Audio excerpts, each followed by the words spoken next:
Hello and welcome to the Inbetween podcast. I'm your host Joe Scorn and joined by Tony Tanzanati. How are you, Tony? Hello, you can see me on top of the car there. That's me on Quick the question. right. Why are we looking at a picture of a sword and some Lego right now? What's going on? Yeah, so yesterday, finally put up a shelf to actually show you. They're just like on the floor for a while, these cars. Right. Um, Where yeah, I they just thought these belong, cars, driving okay. around on the road. Yeah, driving on the problem, you know those mats you had as a kid where it's like a street or like a Yeah. city? I don't have one of those, unfortunately. But I think these are I part of the might Lego. for my niece. These are part of the Lego Speed Champion set. Just been slowly Okay. collecting them over time. I thought like they're the most interesting small Lego sets you can get, in my opinion. Like there's a lot of like small details in them, a lot of small parts, a lot of interesting techniques. I just think they look great. Agree Um, to agree. the ones on the right, the white and orange, and the orange are the most recent Enhance. ones I got. So those I didn't those are know the you new were that ones. into cars, to be honest I'm with you. not super into cars. I just like certain cars. Okay, I'm fair not enough. like I couldn't like go into like details and history for you. I just like the look of them. Well, as somebody who's car blind, I go, that's a car, that's a car. Yeah, That says Jaguar on it. That's a car, yeah, that's a car, that's a car, that's a car. yeah. Um, I would say there's only like in this collection that you can see, there's only like four archetypes of cars. So like, but I assume you can't even distinguish between like the archetype of a saloon or a hatchback or an SUV or a racing car. I can see the difference between the sports cars and the ones with the bigger Yeah, trunks, right? yeah. But that's about it. Okay. I know Yeah, what I a mean Cupra Born they're looks all like similar. now. Yeah, that's a hatchback. That's a proper hatchback. Technically, like okay, so at the back, so obviously so the left of the white and orange one at the back is technically a Fast and Furious car. Oh my Technically, god, it's a car about family. yeah. It was great. Oh, also to clarify, if you Yeah. know Lego and you're watching this, which is probably a very small minority of people watching the show, um, if you notice that people are driving on the correct side, like they're on the right side of the car, right? Yeah. I modified all these cars to do Well, that, apart from the first of, yeah, you modified everyone, so you changed yeah, the UK seating position yes, for cars. yes, Okay. In the UK, we drive on the left hand of the road, so the driver is on the right. yes. Much like Um, Japan, Australia, India, I played the game somewhere else, but somewhere else maybe possibly. Japan, Oh, New India, Zealand. New Zealand, yeah. So all the good Country. countries. But Fast and Furious didn't have to do it. Apparently, it's already a British car. The Isle of Well, Man, actually, it's not. Papua It's New a Japanese Guinea, car. Botswana, and Right. Julia, Saint Vincent and the Grenadines. Oh god, I'm gonna have to pronounce some of these. Bermuda, Samoa, you've committed. Norfolk Islands. Michael drives on the left. What the hell? Right. And the Norfolk owned any islands. Yeah, it seems like a lot of like ex English Isles now drive on the I left. Yeah, also a lot of island nations do it, but yes, most of them are because of UK. So Right. it's Awesome. kind of interesting. So this is what you've been building, or is it just because you've got the shelf? It's because I got the shelf. I've been slowly building it for a And we're not going to talk about year the and a bit sword now. that's already been up. Do you have any No, idea what's yeah, written because on it? no idea. Fair Well, enough. technically, it has a piece of paper that you can't see in the image Right. that says what it should Enhance, say, enhance. but I can't enhance it. I can't enhance it.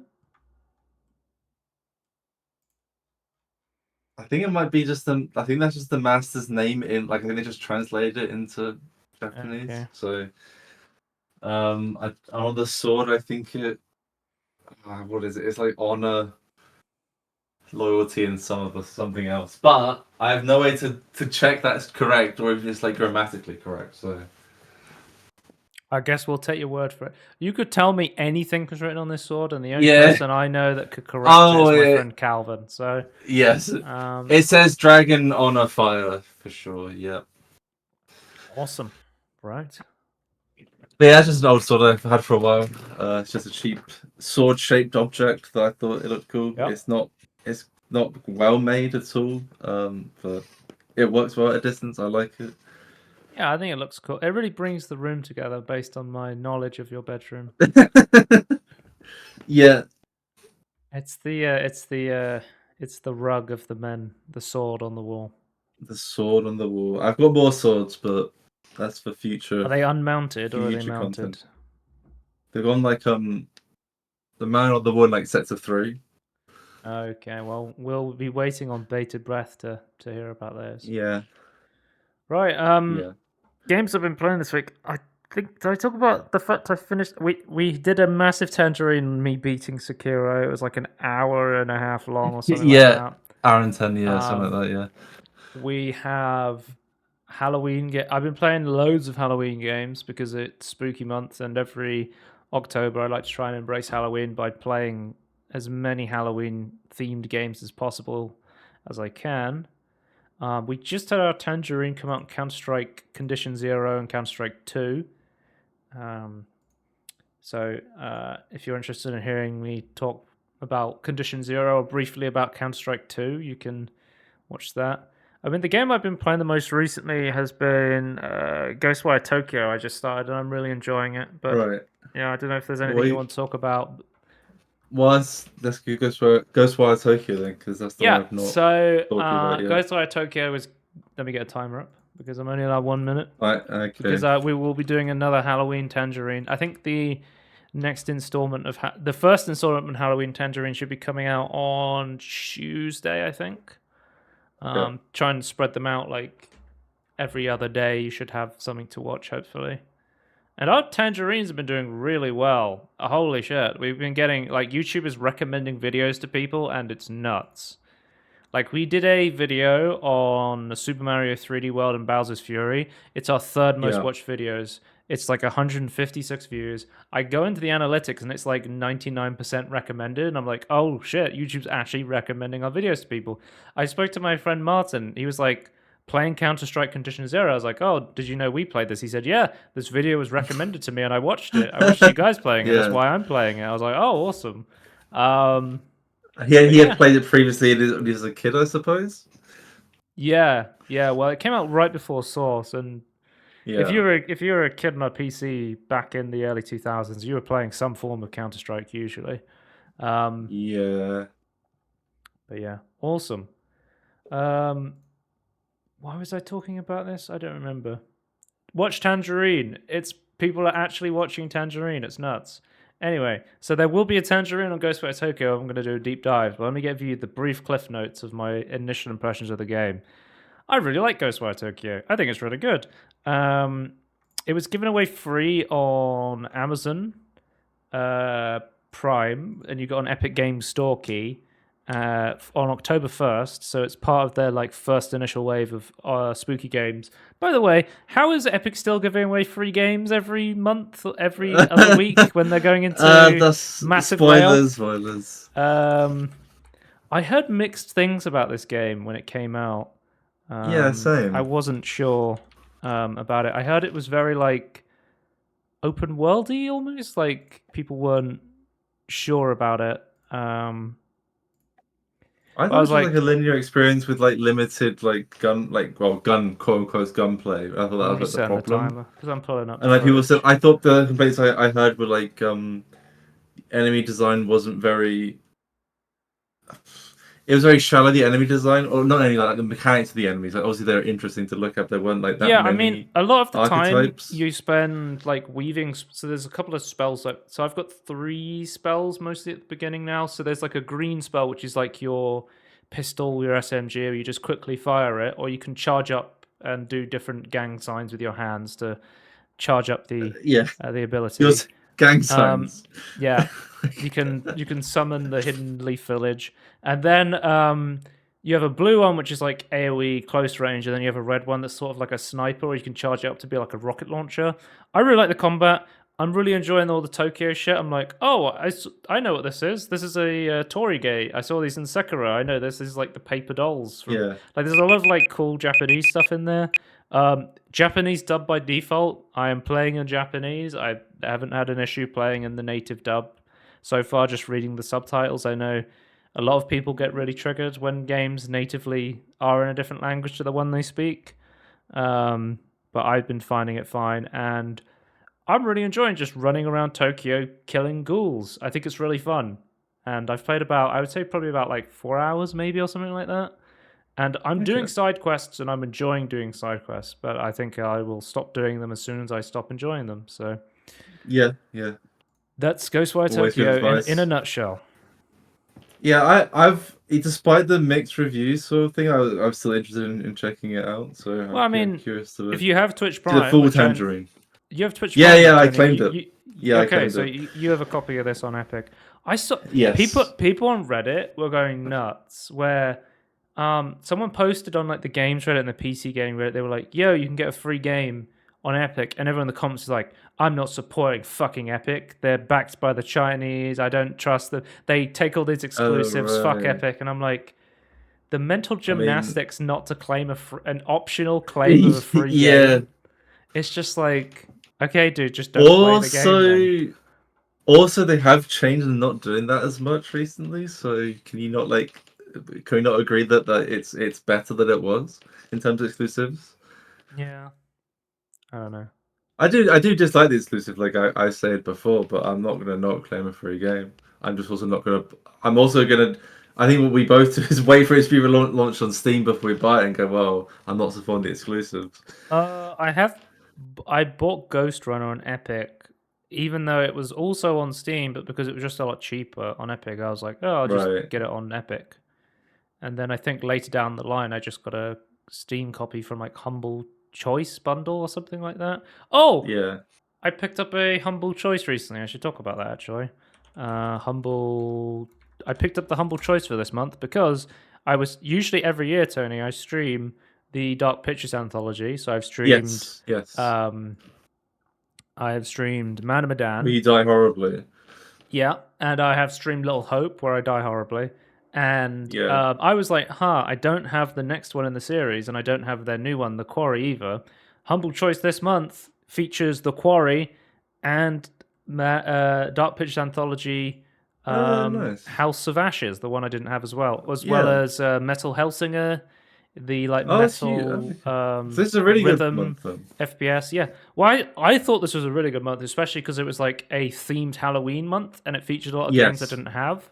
And then a lot of people on Reddit I saw were saying this month sucks. I'm skipping this. I feel like I don't know. Sometimes I feel like so out of touch with like people posting on Reddit. Sometimes I'm just like I couldn't Look, disagree more with what you're saying. no, I think yeah, I think people are varied. People strongly disagree, strongly oppose what you like. So I think it's just a way of life, in my opinion. But yeah, It's fine. Let if people be you're angry. I really like the Dark Pictures anthology, and I've heard really good things about the Quarry as well.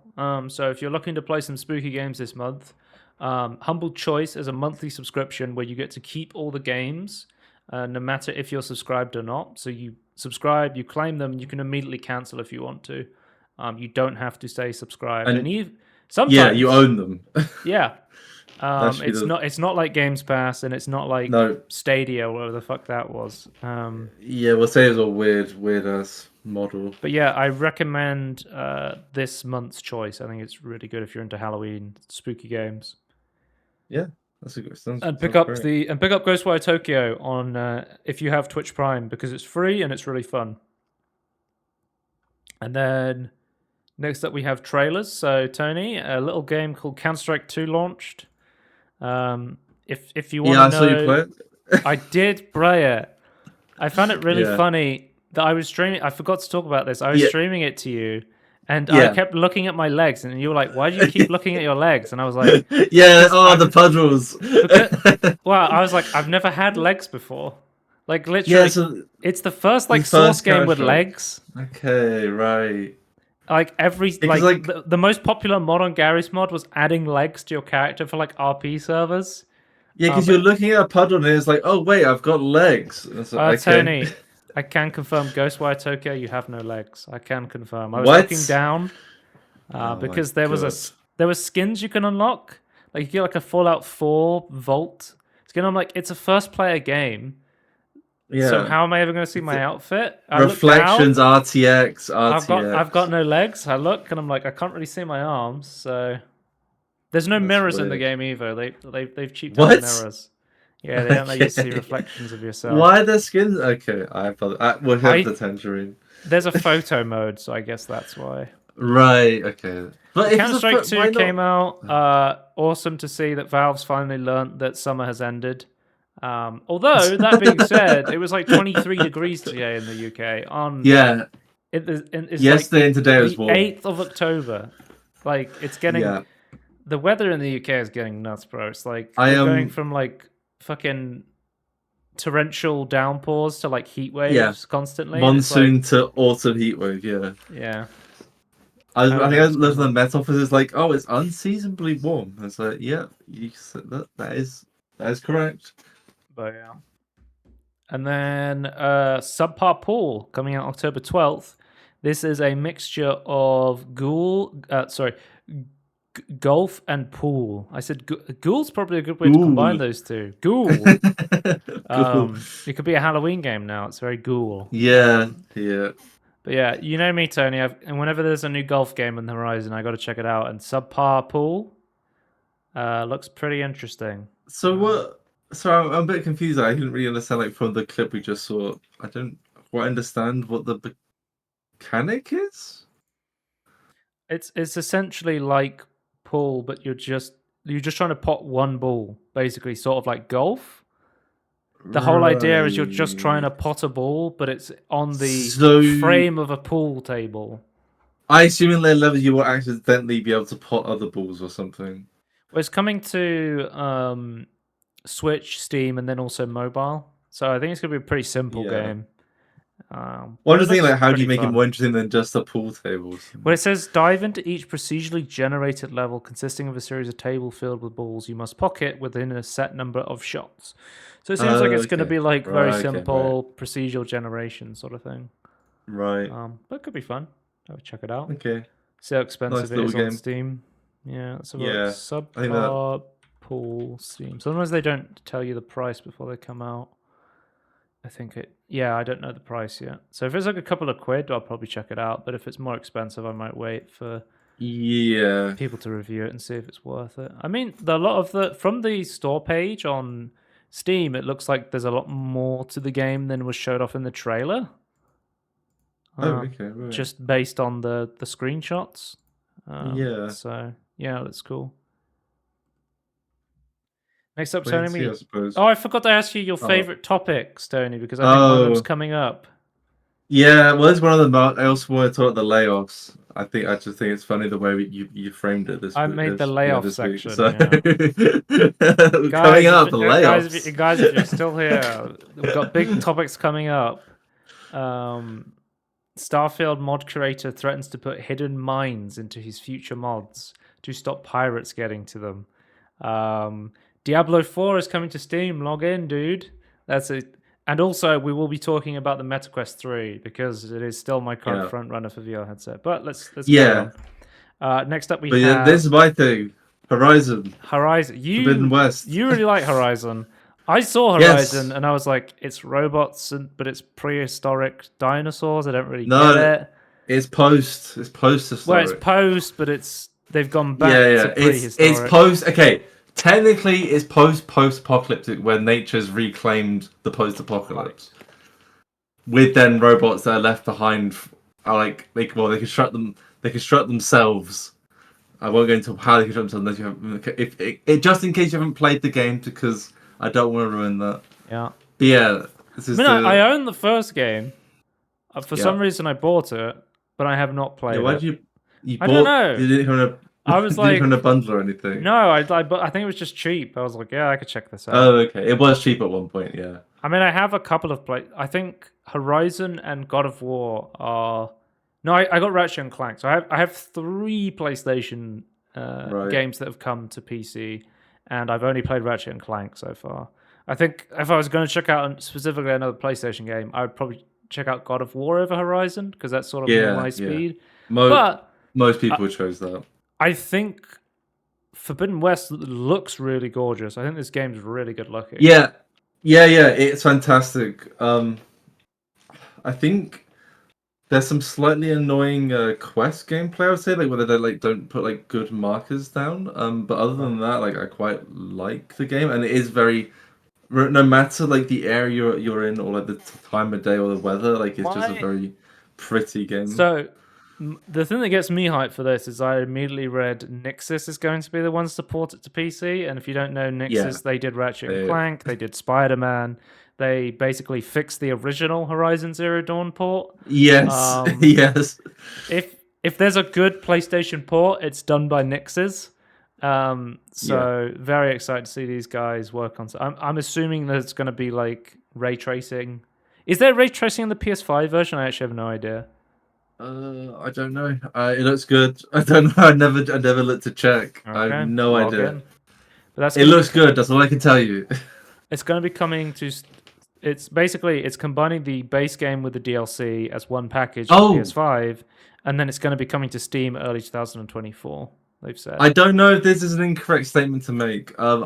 I every time I go because I don't have a PS5, I go around with friends to play it. Right. Yeah. Every time I go around and play the game, like there's like I guess it's a cutscene, like a dialogue scene. Like it Yeah. amazes me how good the facial expressions are. I'm like you know, Well, do you you remember know the what? discourse where people were saying that they Oh purposely yeah, made her Aloy hair. look? Yeah, yeah. Yeah.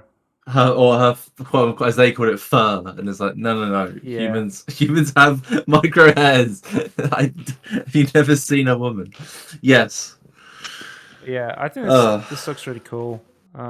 Maybe yeah, not my but particular cup of tea. Maybe I'll give no. Horizon Zero Dawn a try at some point and see if I'm interested in It's this one. But crazy how much of it is my cup of tea though. Like I love the well, post you apocalypse. I bought like mechs and robots. you I bought bought the Tornek Lego set. It's on my twice. desk right You now. you bought I it. bought it twice. You Yeah, I bought bought it it with my twice. friend. Yeah. Yeah. But my Oh, question is, so the expansion yeah. for this, it really expanded the graphics. They were like, it can only come to PS5 because the PS4 will hold it Yes. back. Yes. My like devil's advocate, I would love to see them be like, get it running on Steam Deck. I think that would be so hilarious. Because you If remember it could be you scaled down, that'd be great. Yeah. do you remember when they were like, Ratchet and Clank cannot release on the base PS4, Yeah. and Yeah. then they made it run on Steam Deck, and then everyone was Yeah. like, what the fuck? Um, Yeah. I just think it'll be funny. I don't know if that's slightly different because I'll it's wonder if ported this will be afterwards. Steam Deck verified or not. Yeah, I hope it Guess is. I hope it can scale. The low end can be scaled down, but I don't know if it's possible or not. But yeah, it'd be nice if it could. yeah. I think. Wait, let me go to Steam. I'm guessing they wouldn't have Steam Deck verification on there yet. No, so we don't know yet. But Yeah. yeah, that's coming out. Looks cool. Let's move on to cancellations. Dang. The Dang, Daniel. Dang, Daniel. Dang, the creators of one of my favorite games, Boomerang X, has shut down after failing to find Oh funding for their no. next game. And they have announced this on a notepad document. What? Hi, everyone. Dang is closing up shop. Unfortunately, we're unable to find funding for our next game, and we're out of money. We are not writing off the possibility of working on a small stuff together in the future, but for now, we're all going our separate ways. Thanks to all the love you've shown to us over the years, and thanks for That Boomerang X. sucks. Farewell, Dang forever. And they basically said, can't tell if this is a joke due to the notepad, which they replied with, it's real. None of us wanted to make a professional-looking closure announcement with the logo on it and everything. I mean, Mark Brown always makes fun of those apologies and delay Yeah. things where they make the really professional-looking note thing. It's a shame to see. It's basically just a professional notepad. I think they're a really small team. I think it was like maybe like even like 4 people or something that worked at Dang. I could be wrong. This is just what I've Right. heard. This is just speculation, but I think it was a pretty small team, and it's a shame because I think Boomerang X was fucking sick. I wish there was more Boomerang X. And I always Yeah. say, like when I talk about games being shorter but better quality, I'm like, look at Boomerang X, and it's like, yeah, but the developers had to shut down. So it's like it becomes less of a great example of like making shorter, more impactful experiences. But Well, also your quote of what you want more of it kind of also implies that it should be longer. So, but yeah, it's the trade offs and yeah, Boomerang X2. Hopefully they can find something Rest in else peace. to work on. Yeah. Next up we have, oh Tony, you're gonna hate this news because I know you're a big I'm fan. gonna hate all this Sega has news. cancelled Hyenas.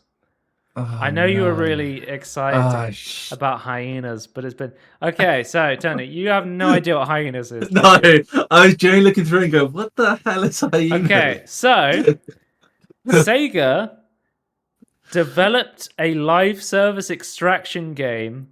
Like it has at least What? 6 years of development. Before Right. I think they did like a beta, and then they were like, actually, we're gonna cancel this before it even comes out. What? Okay. Yes. Apparently they developed this for 6 years, and apparently it's one of their biggest budget games ever. So they spent tons of money making this, and then they were like, "Oh, it's time to release it." Oh, the trend of extraction shooter is not what we thought it. It was because I think they were saying it was supposed to be like a Tarkov mixed with Overwatch mixed with Destiny, and it was like, and then they looked at like some other live service games like yeah. like what was it, Marvel Avengers or whatever, and they went, oh, maybe it's not a good time to release a game like this. It is worth noting the amount of infrastructure you need to support live service stuff compared to a single player game. Well, I think like it can be quite big. It's also interesting to say like most modern day games, when you make them, you're making them like 6 to 7 years in advance. So if you're trying to make a game that's banking on a trend now, the chances are that trend is still going is probably not great. Yeah. If you're relying only on that and like, you're not adding like your own stuff to try and differentiate yourself, I assume they did to some degree, but like making it its own thing, yeah. I couldn't tell you anything about the game Hyenas. I just think this is hilarious. Right. That I think it's hilarious that a big studio made a really dumb game with mechanics that I hate, and it failed before it even got a chance to come out. Yeah. Obviously, anyone who worked on this and was passionate about it, and is upset by the failure, that's not cool. Yeah, there's probably some cool mechanics in there somewhere. I don't know. But apparently, apparently, Hollywood director Neil Blomkamp reportedly provided studio direction. What? Yeah, I don't really. Okay. Neil, hey guys, it's me, Neil Blomkamp. I'm here to work on Hyenas.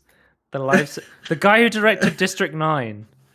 Yeah, but why does that translate to a game? I have no idea. This is the kind of like high-level marketing executive thinking that probably made to the failure of a game like this. Guys, we're gonna get Neil Blomkamp to work on Hyenas. It's gonna be huge. Order 1866 like had like a director on the team or something. That's like, okay, that doesn't mean anything. That makes more sense because it's like a FMV game, right? Yeah. But I have no idea. Yeah, it makes more sense in this, but it still didn't make sense as its reception. So I don't know.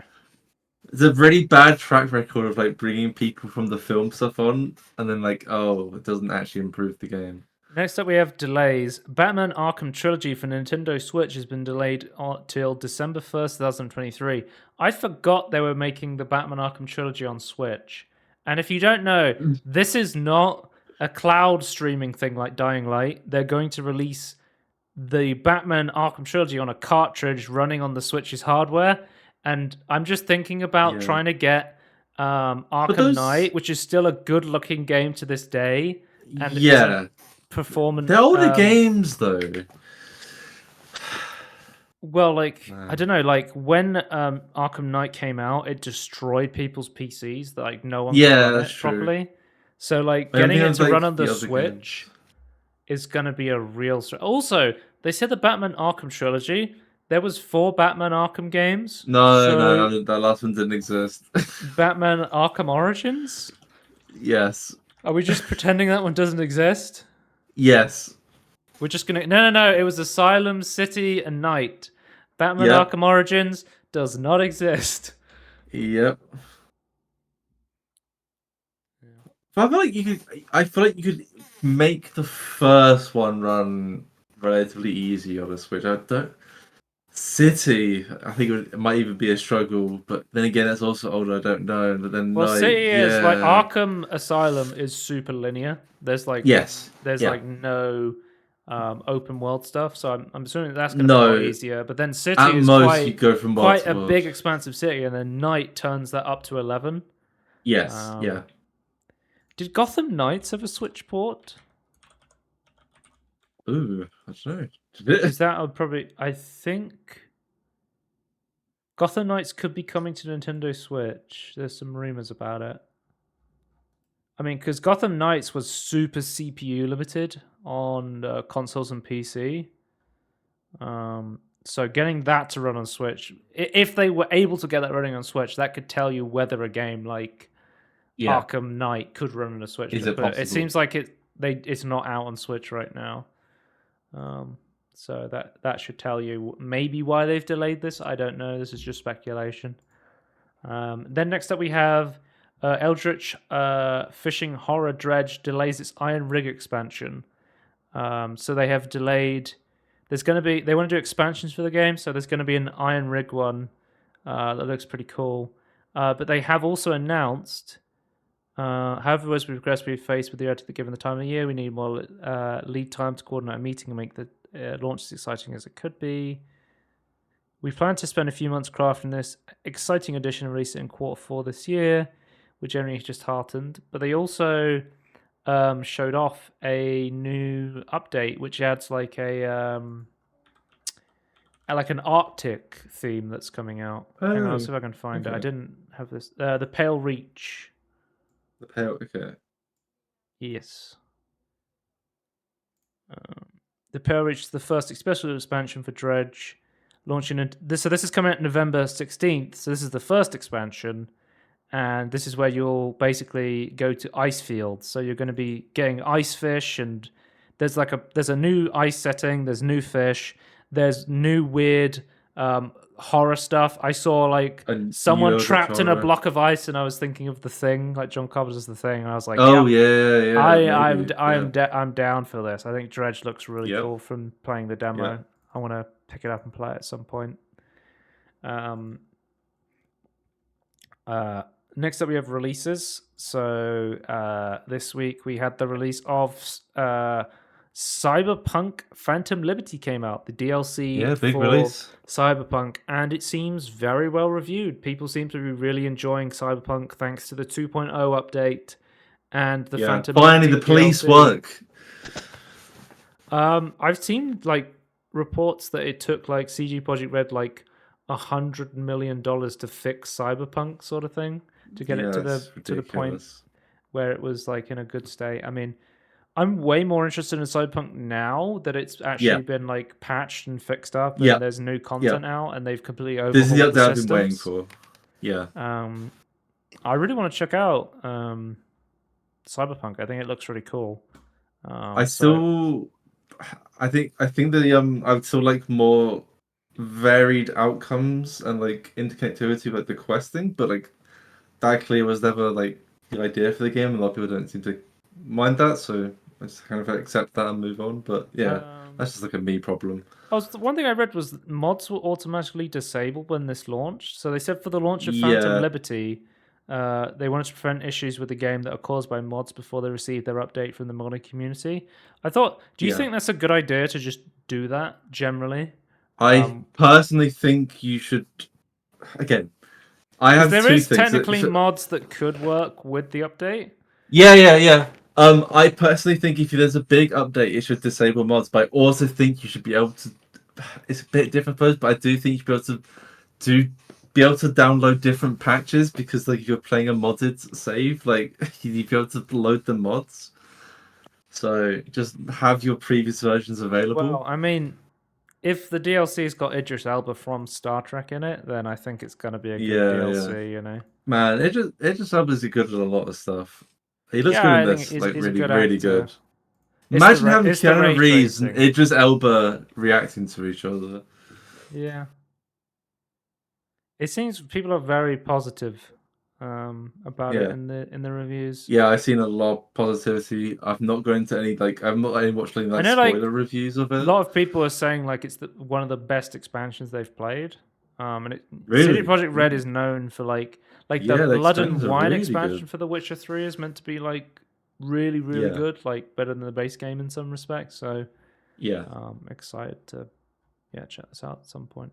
I have not played Blood and Wine, so I have no idea if that's true, but I have played the base Witcher 3 and I enjoyed my time with it, so maybe I'll go back and play Guys, Blood and Keanu Wine. Reeves is back. It's not just Yeah. Idris Elba. Huge news. Next, so that was on the 26th of September that launched. Also on the 26th of September, we had the launch of El Paso Everywhere, which is the Max Payne with Oh vampires and yes. ghouls demo that we Yeah, played yeah. for Steam Next Fest. I think based on the demo, I thought this game looked really cool. And it Yeah. seems like, based on the reviews, it's very positive reviewed as well. A very Max Payne inspired shooter with a great story, cracking soundtrack, and We aesthetical sense of style, stellar voice acting, the we need unrememberable more Max Payne like experience. stuff. Yeah, and we've got it. Max Payne with Goth Yeah. Vampire Mummy. And Okay. I'm down with more vampire stuff. Yeah.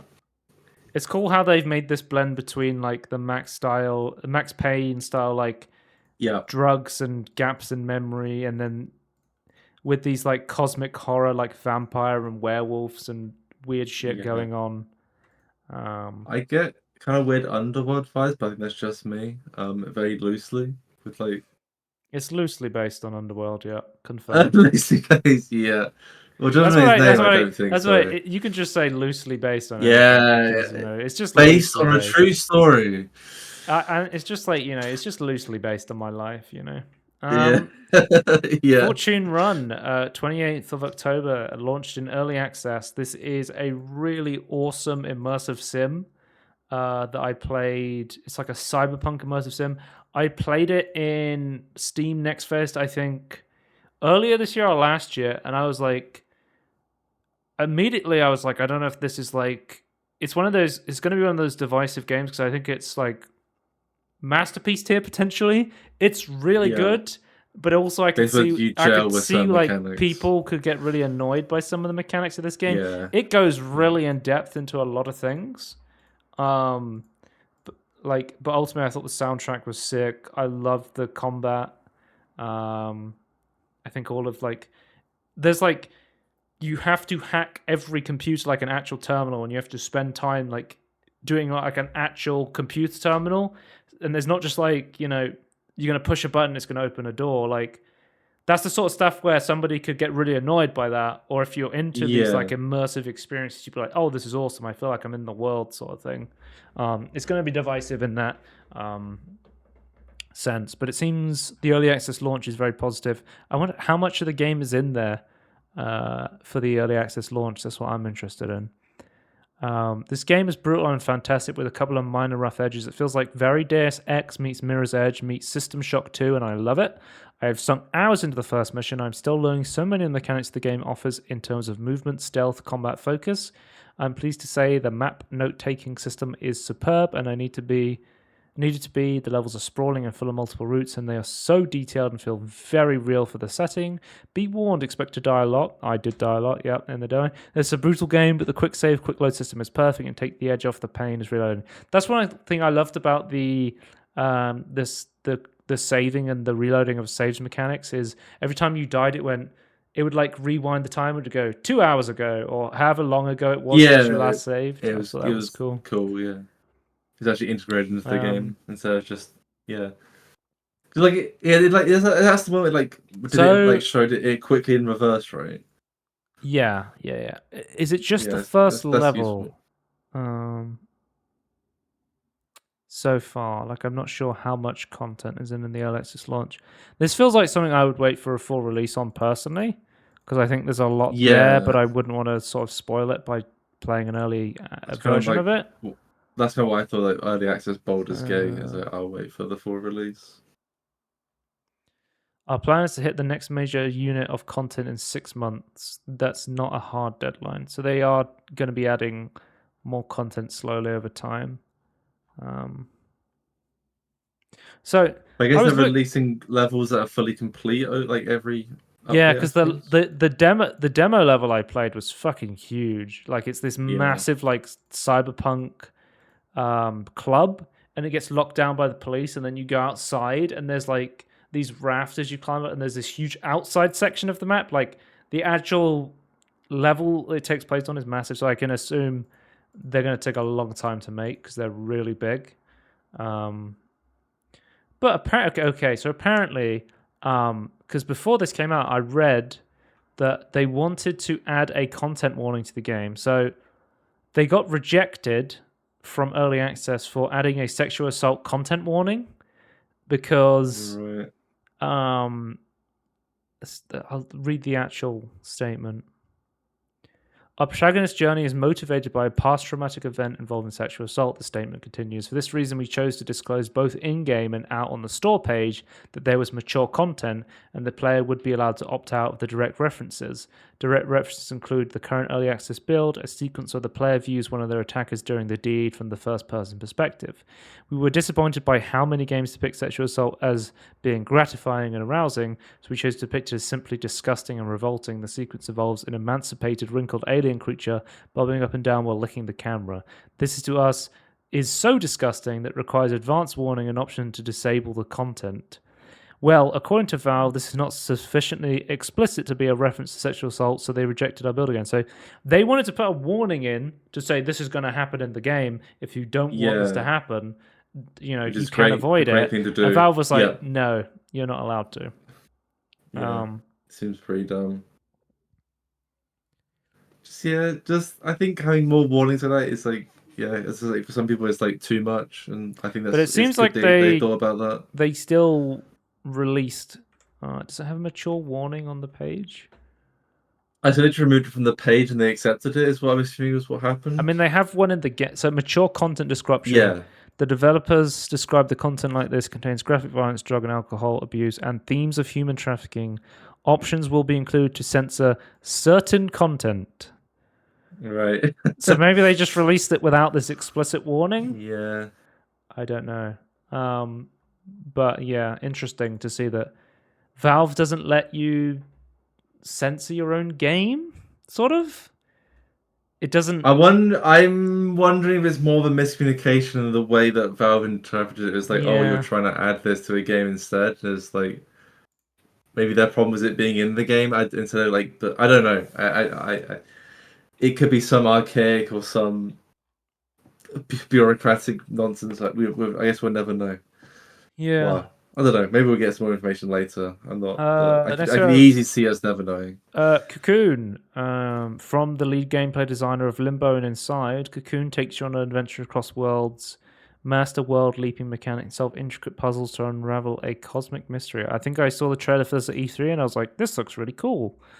It looked like it had some like light platforming with a lot of puzzle solving, with some interesting world designs.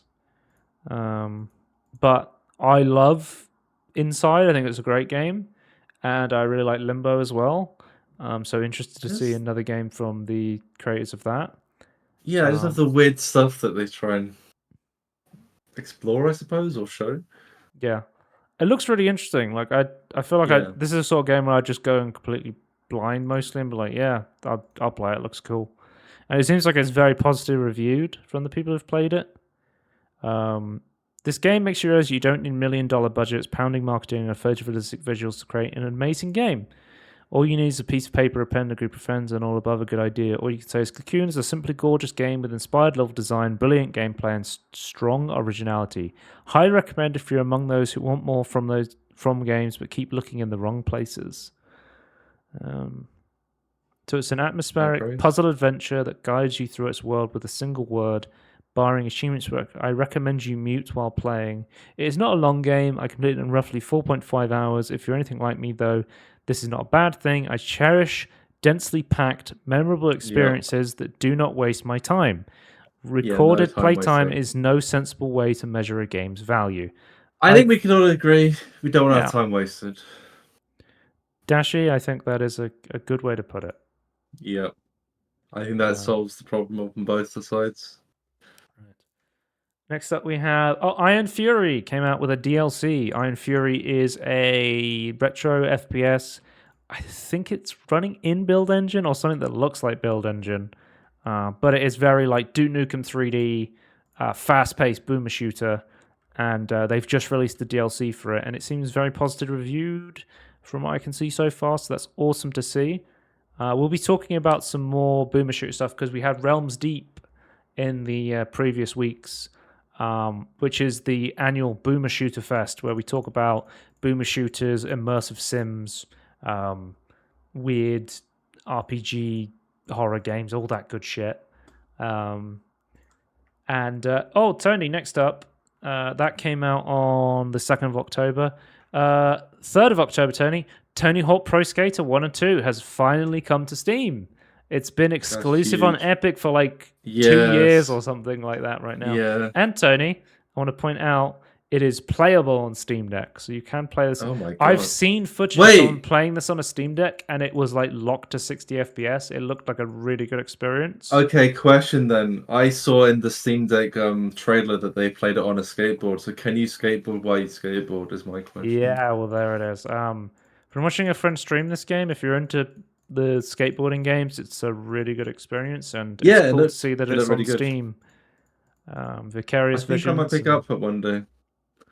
That's high. Well, it's on sale right now. It's £20 on 50% sale right now, and you get Tony Hawk Pro Skater 1 and 2. The thing is, Cities Skylines 2 is coming out soon, and Star Trek Infinite. You got to remember that. Yeah, I think I'm going to prioritize Cities Skylines 2, but yeah. Prioritize Star Trek Infinite, Tony. Come on, be a man. Be a man. But yeah, cool. Because this is the This was like an exclusive to Epic for a very long time, and we've just had Overwatch 2, Tony Hawk Pro Skater 1 and 2 from Activision, and then Diablo 4 was just announced at their most recent Season 2 update that is coming to Steam as well. We'll talk about that a bit later, but yeah, interesting to see more games coming to Steam as part of this Blizzard Activision Microsoft merger. I keep reading things and it's like, oh, the FCC is mounting another case. The CMA or whatever is making agreements with Microsoft. They reckon by the end of the week they might close the deal. And I've been reading this for like a year that they're just about to close the deal. And I'm just like, until it's officially the deal's officially closed. Yeah.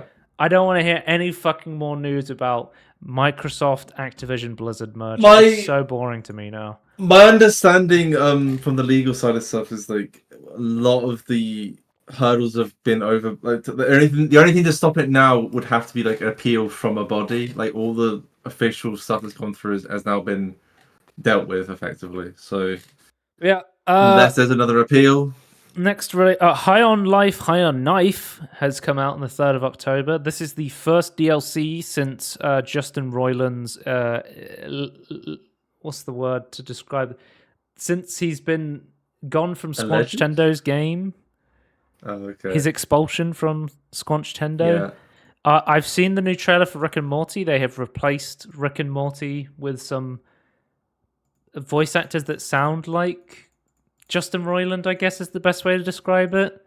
I don't know the future of Rick and Morty and Squanch Tendo and that sort of stuff. We'll have to see if they can make it without Justin Roiland behind it. But this one's I think High on Life was like a huge game at the start of the year, right? It was like the biggest Games Pass game ever, and I was like, this makes perfect sense to be on Games Pass because people are gonna play this once and then probably never again.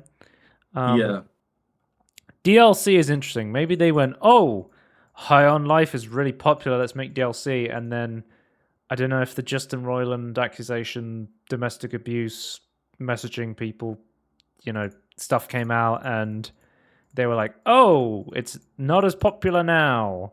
Or if, maybe they missed the mark with this. So like, how does the DLC work with the pass? Like, do you get the Games Pass? So on Games Pass, I think almost all of the time with Games Pass, they don't put DLC on there. The hope is from game developers that you will play the base game, enjoy it, and then want to buy the DLC.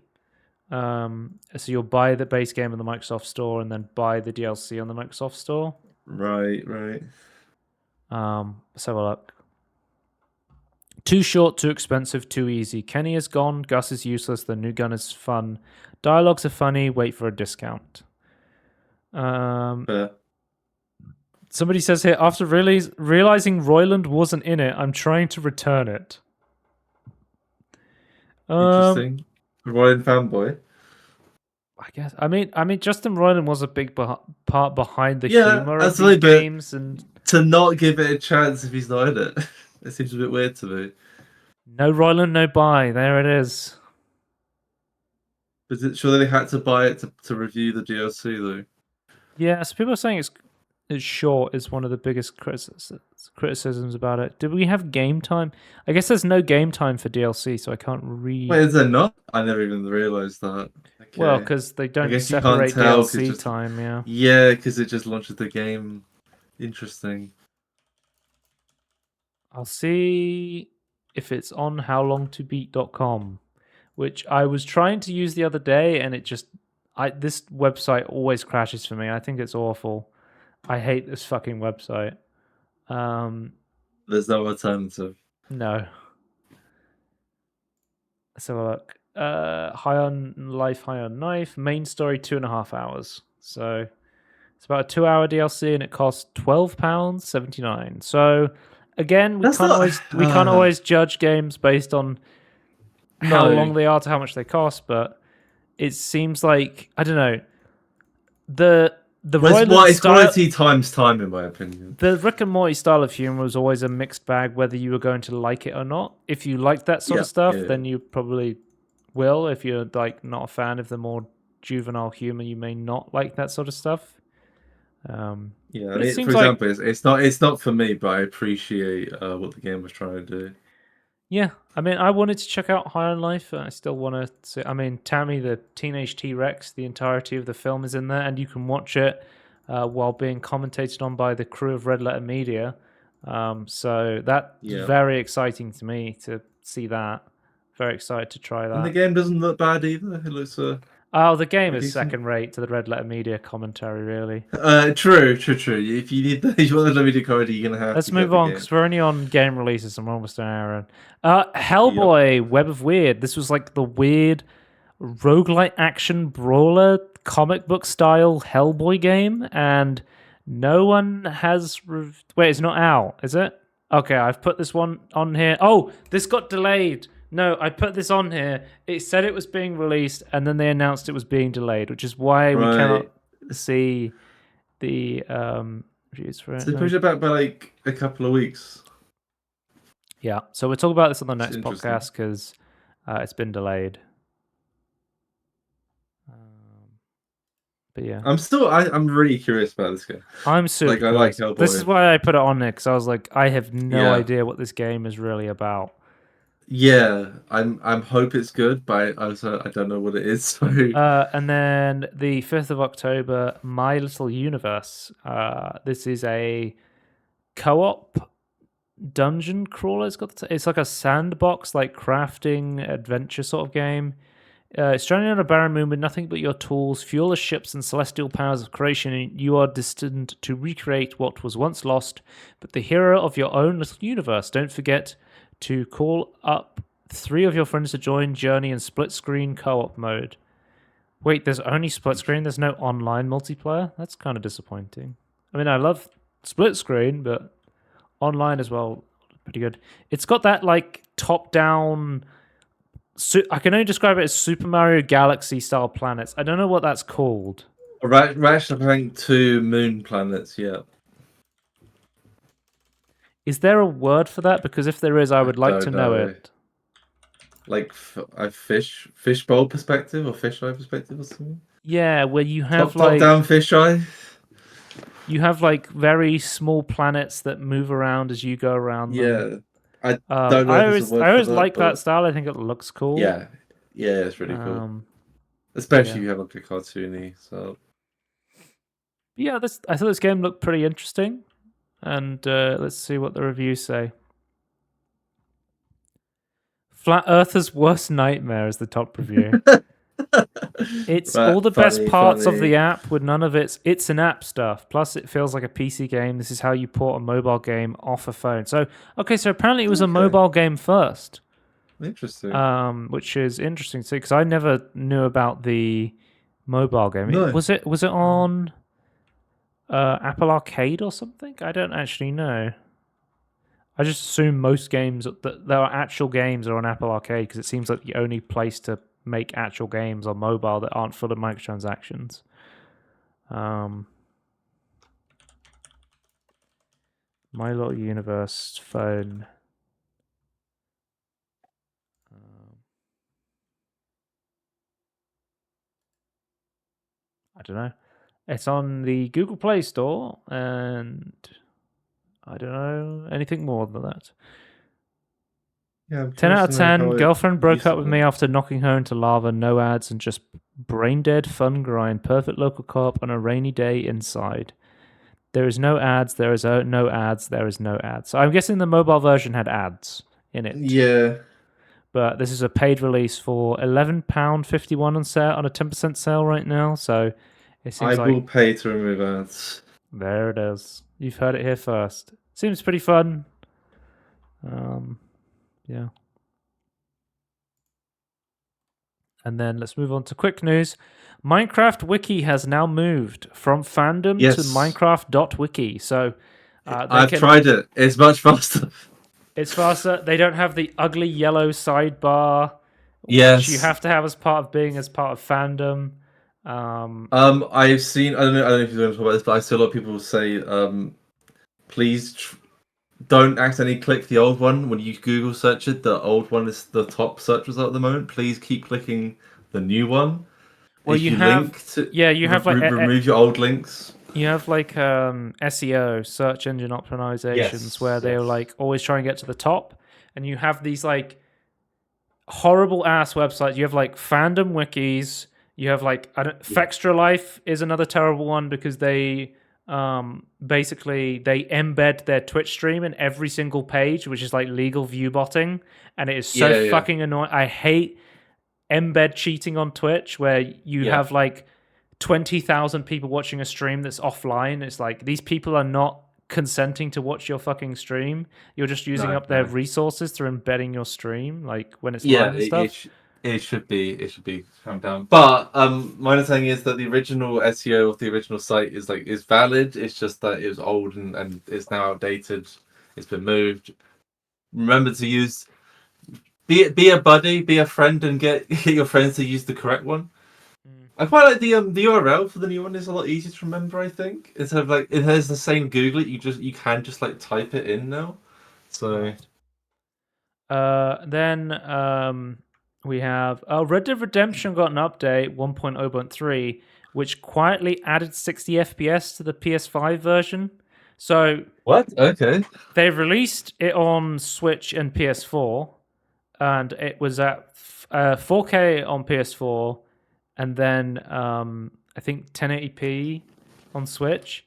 And people are like, "Well, it's capped to 30 FPS on PS4. It could but you can play PS4 games on the PS5 through backwards Yeah. compatibility. Yeah. So if you go onto a PS5 now and you're playing on the PS4 version through backwards compatibility, they've removed the 30 FPS cap and you can now play at 4K 60. Which then makes me scratch my head and go, well, why don't we have a PS5 version? Why don't we have an Xbox Series X and S version at 4K 60? Yeah. And why don't we have a PC version? I mean, what's going on here? Yes, I don't know. I do not understand it. They Like took the time. Rockstar's just head scratching stuff sometimes. I mean, it's Well, good to oh, but see don't that. worry. When they do a PC, it'll be based on the mobile version, and it'll be half the content, and it'll be I don't Yeah, know 3 times the price or it's some weird that saying they that'll be just a like season pass. they were like, oh yeah, by the way, you can play it at 60 FPS on a PS5. They just silently patched it without making a deal about it. It's just so weird. Does that not imply that maybe it was supposed to be there and they just fixed the bug that was still capping it? I don't know. Because it has to detect the correct. I don't know. This seems very much like it wasn't. It was intended to have it from release sort of vibes, but that's just. I'm just guessing at that point. let's move on to Stardew Valley 1.6 preview. The guy was like, what's his name? Concerned Ape was like, I'm not working on Stardew Valley anymore. I'm going to move. It was like Hotel I'm moving it. Chocolate or whatever.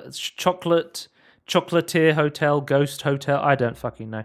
Anyway, Yeah. he was like, I'm working on another game, and he's like, oh yeah, by the way, I'm making another update to Stardew Valley. I was like, They oh, always he's bring you working on it back. again. So the only way to make there was a mod that added 8-player support, and it worked pretty well for multiplayer on PC. And it seems like now 8-player multiplayer on Stardew Valley is just now a base feature coming to 1.6, which is awesome to Oh, see. nice. Yeah. But yeah, really, really cool. Let's move on to mods. Because yeah, it's 4 before, right? It was just like max 4. We got mods. Steam Superheater. I was talking about this previously. I was showing it off to you as well. It had a name before that was like Steam Fix Up Your Old Games for You.biz, and it was like an awful name. But it's got a brand new name called Steam Superheater. Basically, it's an app that detects old games you have installed and basically can one-click install patches and fixes for them to get them running properly. And I'm like, that's a really fucking cool idea. Like a curated list to make sure it is actually like correct. So it uses stuff like the PC Gaming Wiki and other tools like that to find fixes for older games, and then there's like a checklist so that basically at the moment the guy working on it basically green lights the fixes to make sure no malicious stuff is uploaded onto there. But he said eventually he wants to make it so you can vote on stuff to be added, basically, or like a community way to add stuff. We're still vetting it. Yeah, better. Yeah. So that moment just adding stuff he wanted to do. Because people are like, people were saying, couldn't you just pull directly from the PC Gaming Wiki because it has a lot of useful fixes on there? But he was saying like it does, but no. There's a lot of fixes on there that are listed as like essential fixes that he wouldn't consider to be essential to playing the game. I installed it because I was like, I wonder, because I wanted to see the games list and I couldn't find a good way to find it. But it seems like there's a lot of games I have, like I've got Doom installed, and for Doom it like prompts you to download Crispy Doom, which is one of the best source ports of Doom for modern day features. But that's cool to see. There's a couple of games that I've personally modded on here through stuff like the PC Gaming Wiki, like 13 Classic. I did the unofficial patch. Wolfenstein 3D, I used EC Wolf as the source port of choice. It's a very good choice for that. It's a shame that Bethesda hasn't updated the versions on Steam to not be DOSBox emulated like the Doom games. One day they might get around to it. Is there any other ones on here that I have modded myself? I think there was a couple more. Bully, I think, was another one. But yeah, there's Dead Space, the mouse fix, because it uses Dead Space doesn't use raw mouse input and has additional mouse smoothing or acceleration. Yeah, so that's something I did. So that's, but there's tons of fixes. The list is a little bit short at the moment, but obviously it's a process of going through and approving each one. And I also haven't downloaded this update. So I mean, it seems quite a big list from where I'm seeing, but I'm pressing the button, Tony. I'm going to download and install this update. Live. We're doing it live. Live and see what happens to my computer. This is if we die. Yeah, if we die, we die. I wonder how big the update is. I can read the changelog on GitHub. Let's have a look. Does it seem like there's any more games on here? Because it has a list of like every game that's supported, and then it has ones that you have installed. Okay, so on the 6th of October, they added Deus Ex Human Revolution Director's Cut, Deus Ex Invisible War, Dead Island, and Riptide Definitive Edition. Official DRM-free patches for Chantalize, Reseta, Tropico 3. On the 5th, they added Legacy of Kain, Blood Omen, Legacy of Kain. Added Crazy Taxi silent patch, Gun widescreen patch, Castle Wolfenstein unofficial patch, no intro fixes for Bound of. So that he's constantly adding like more and more fixes for older games that you may want to try and play. And I think a project like this is a really, really cool idea. Like, whenever I install an old game, my number one thing I do is I immediately go to PC Gaming Wiki and I'm like, right, what's the Yeah. essential fixes I have to download? I have to What download do people them, recommend? install them, and then with a thing like this, I could just go, oh, I'm going to play Deus Ex soon. Oh, there's a replacement executable. Let's try this version. I can just one-click install and use that instead, which is really, really cool to see. So always, it's a open source project on GitHub. Cool to see, and it's going to be coming to Linux and Steam Deck as well. So if you want to play your old games on Steam Deck, this is going to be an invaluable tool for modding, and it's always awesome to see. Next up, we have a mod for Mirror's Edge called the Rainy Mod product. So basically, I love the art style of Mirror's Edge. It has this really cool, like, solid colors with like red for objectives. It's super clean. I love Mirror's Edge. I think it's like a really great game. This mod adds basically a rainy mode for it with real-time reflections, parallax, cube maps, dynamic wet and dry clothing, without ruining the aesthetics. Yeah, new rain particles and new sounds and more. So you get to basically replay the same game, but looking completely different with the these cool reflections created from those big puddles of water, which I think looks really, really cool. Obviously, I think the art style of the original game is really awesome, but as someone who's played the game, this makes me want to go back and play it with, in a different way. And I think that is like a really cool thing about modding that allows you to re-experience things from a slightly different perspective. Looks awesome. Next up, we have Starfield. Paid DLSS mod creators hit back at pirates and threatens to add hidden mines in future mods. I'm imagining it real mines, like adding like the object mine to like I don't know. It's like, haha, I've pirated NVIDIA DLSS 3 frame generation. Oh no! You wouldn't you wouldn't download a bomb.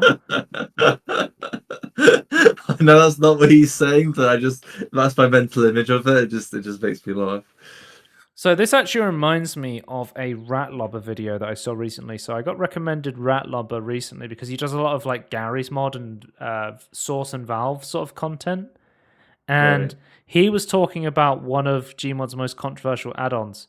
There was an add-on for Gmod which added movement add-on called Beat Run, which was like similar to Mirror's Edge movement. Shout out to Mirror's Edge. And it was made by a mod creator called Datey. And he made it a Patreon sub only, so you could sub to his Patreon, and then if you sub to his Patreon, you get access to the mod.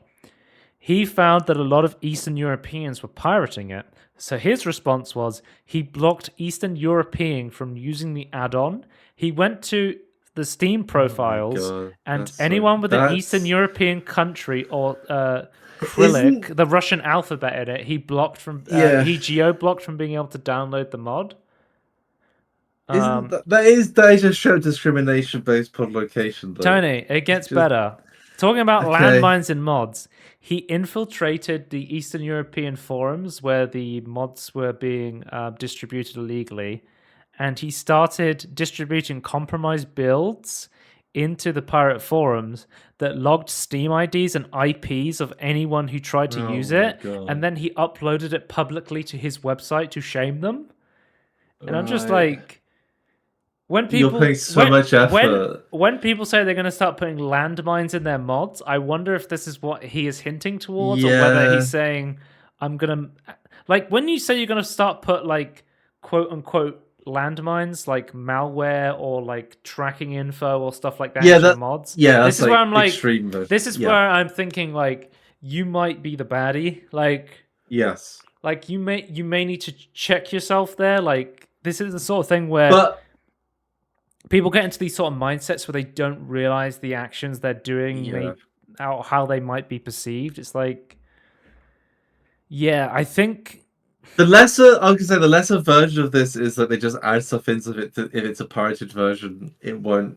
It will look like it's working, then we'll suddenly like do stuff weird that is only in the pirated version, sort of thing. But That's like, so but but yeah, so for Pure Dark, I know he's already quite unlikable for paywalling the yeah. DLSS 3 mod already, but is he trying to be more unlikable by saying he's going to start land mining his mods to catch out pirates? I mean, yeah, this just seems kind of nuts. I have a point. Is this mod even required at this point? So there is a different version of the DLSS 3 mod that is free on Nexus that you can download. Yeah. There is a free version of DLSS 2 on the Nexus. I think it's crazy how much NVIDIA DLSS was wanted, where I think there was over 1 million downloads just for DLSS on Nexus for Starfield. It was huge. Yeah. And it's nice to see that they're bringing it as an official feature. And it makes my head scratch why it couldn't be added at launch. Considering that AMD said Well, it could have been. They would never block upscaling technologies being added to the game that were competing to FSR 2. Never will happen. But yeah. That's mod news. Let's move on to, I guess, more mod news, but also Steam news. Steam news. Valve has hired the creator behind popular Half-Life Alyx mod. So Nate Grove was responsible for 2 of the bed Half-Life Alyx campaign-style mods, Incursion and Re-Education. I don't believe I've played either of them. I think Re-Education came out this year, and I have not been playing Half-Life Alyx this year because I'm waiting for a new VR headset. But from what I can see, I want to play Re-Education. I want to play Levitation came out this year. It looks really cool. I want to play Return to Rapture Chapter 2 because it kept crashing for me before I upgraded my PC when I had really dodgy RAM. Oh, yeah, it was that sort of time, wasn't it? Yeah, so I need to... I want to play... I really love Return to Rapture Part 1. And I want to try Part 2 because it looks fucking awesome. But yeah... waiting for new VR, and I'm going to jump into the shit. But it's cool to see that Valve's like, oh, yeah, we're a company that hires modders. You made a really cool mod for Half-Life Alyx. Come work for us, which is really, really awesome to see. I really hope we keep doing that. I really hope mods stay supported and support talented modders. That's it. It makes the ecosystem nicer. Having be able to bring in talent from elsewhere next that you would normally hire. Diablo 4 is coming to Steam on October 17th. So they announced season 2 of they announced season 2 of Diablo 4 at like E3 or some shit, right? Like months before the season 1 even ended, and it was like they announced the details then. They announced like it was vampire themed. Okay. They were getting the woman from that robot show on Channel 4 to be one of the main characters as a vampire hunter. Yeah. But they gone more in depth into it. I watched this stream because I was watching Asmongold react. I was watching Asmongold react to the stream because I was just watching Asmongold on Twitch. You wouldn't watch the original. Well, you wouldn't watch the original stream. I wasn't going in trying to watch the stream. I was just watching Asmongold. That's how I look at it, at least. Yeah. I don't think anything from your point of view that's wrong. I have issues with Asmongold's reaction stuff. Right. But yeah, they announced you can now get new blood powers based on finding blood stuff, and I was like, oh, it's Malignant Hearts again. And then they were like, oh, but there's these new zones where you fight like vampire monsters that take over the map for one area, and I was like, oh, so it's Helltides again from the base game. And it was like, yeah, it doesn't make me want to jump back into Diablo. Oh, they announced gem. You no longer have gems in taking up inventory space, which apparently took them 2 seasons to implement and couldn't have launched with the game. Despite the fact that they had a beta that they could have changed this. You get to a point in the game where you literally try and avoid picking up gems because they are such a waste of time and bag space. Like, I don't know. Yeah, it's a bad place to be in. I briefly played Season 1 and bounced off it.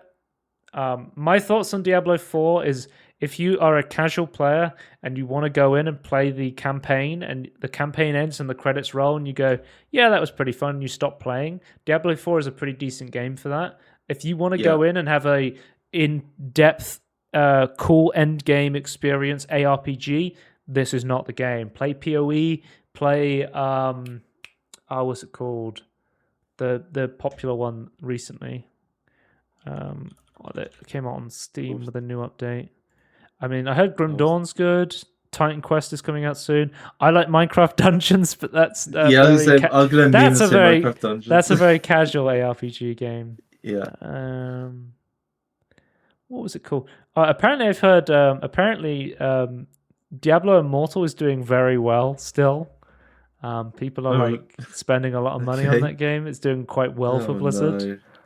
So I feel like that's a bearer of bad news for getting more good Diablo content. Yeah, so they did manage to design a good good for them scammy product. That's good, isn't it? Oh yeah, bad news. It's gonna piss me off if I don't find the name of this game because I was just. What can you describe the game or describe the Last Epoch? That's what I was thinking of. Okay. But yeah, I mean, Diablo is the sort of game I really want to enjoy because games like PoE are just too in depth for me. But then games like Torchlight and Minecraft Dungeons I really like, but they're a bit too casual for me. And I like Diablo being somewhere in between. But it's just like there's no end game content for Diablo. It's like you get to you finish the campaign. It's like, now what? And it's just like nothing. There's nothing left. So Diablo 4 is coming October 17th. They've confirmed on the stream, if you've already bought it on Battle.net and you want it on Steam, you will have to repurchase it again.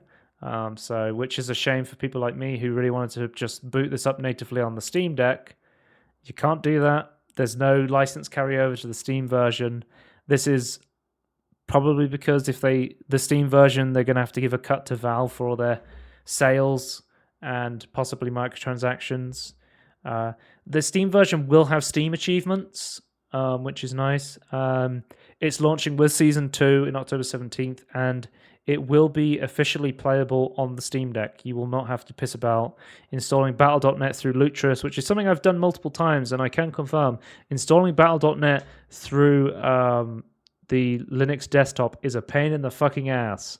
So having a game run natively on Steam is a lot easier. Let's move on to Blunders.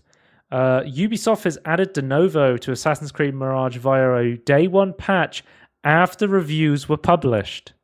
So basically, Assassin's Creed Mirage got a lot of positive reviews, I think. It was sort of mixed, right? A lot of people. Yeah, it was positive. Some people like it, some people don't. Some people were like, "Oh, I like that it's going back to the classic Assassin's Creed games." Some people were like, "It's another Assassin's Creed game. You're kind of getting what you." I think people appreciate the setting and like the world, the era they're depicting by the part of the world. But yeah, I think everyone agreed on that. But a lot of reviews could have been changed if de novo was in the game and there was an always online component, or I don't know. Does Uplay require you to be always online anyway?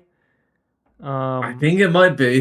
I think they might have like an offline fallback, but I don't actually know how adding de novo on launch to stop reviews talking about it is an incredibly scummy move. Because even if it doesn't change like the review score, say it should still be like in the review, like it would be mentioned, right? Like, oh, this just FYI, this has de novo. Yeah. But yeah, Ubisoft. And then next up we have Valve fails to get out of paying its EU geo-blocking fine. So this is actually a good thing that Valve was doing, and they're being told they cannot do it. So the original charge is centered around activation keys. The commission said Valve and 5 publishers, Bandai Namco, Capcom, Focus Home, Koch Media, and ZeniMax, agreed to use geo-blocking so that activation keys sold in some countries like Czech Republic, Estonia, Hungary, and Latvia would not work in other member states. That would prevent someone in, say, Germany buying a cheaper key in Latvia where prices are lower. However, doing so violates the EU's digital single market rules, which enforces an open market across the EU. Why is this a bad thing? I want cheaper keys. It's because Publishers in those countries where they have lower income are they going to have their prices massively increased to stop people going and buying cheaper keys there, which means the people in those countries are going to get absolutely fucked by regional pricing because of this dumb Yes. EU law on digital goods. Because digital goods do not function the same way as going to a different country and buying, food or cars or whatever Well, in that no, country. yeah, but they've so this is a part of like the one market cohesion stuff the EU has, and I understand it in premise, but yeah, this way of implementing like it doesn't acknowledge the actual existence we live in at the moment, where like these countries are of a lesser income and can't afford as much stuff, digital goods. So it's just like I get what you're trying to do. This is something that you would implement in the future, not now, in my opinion. Yeah. So yeah, unfortunately, this idea of a cohesive one market thing is ruining it because it's not gonna lower the prices. It's gonna raise the prices.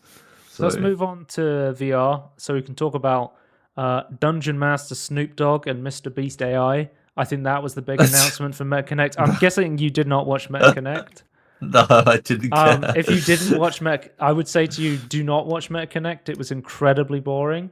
Okay. Outside of them just announcing the specs for the Quest, because they announced that Yeah, there was this AI stuff coming to like yeah. WhatsApp or Instagram messages or something. It's basically like they're So integrating AI into it, so you could have, and an AI companion. they've paid celebrities for their likeness. So they had Yeah. Snoop Dogg, who was going to be an AI that creates like a Dungeons and Dragons Dungeon Master one, which I was like, okay, that's kind of funny having Snoop Dogg as a Dungeon Master.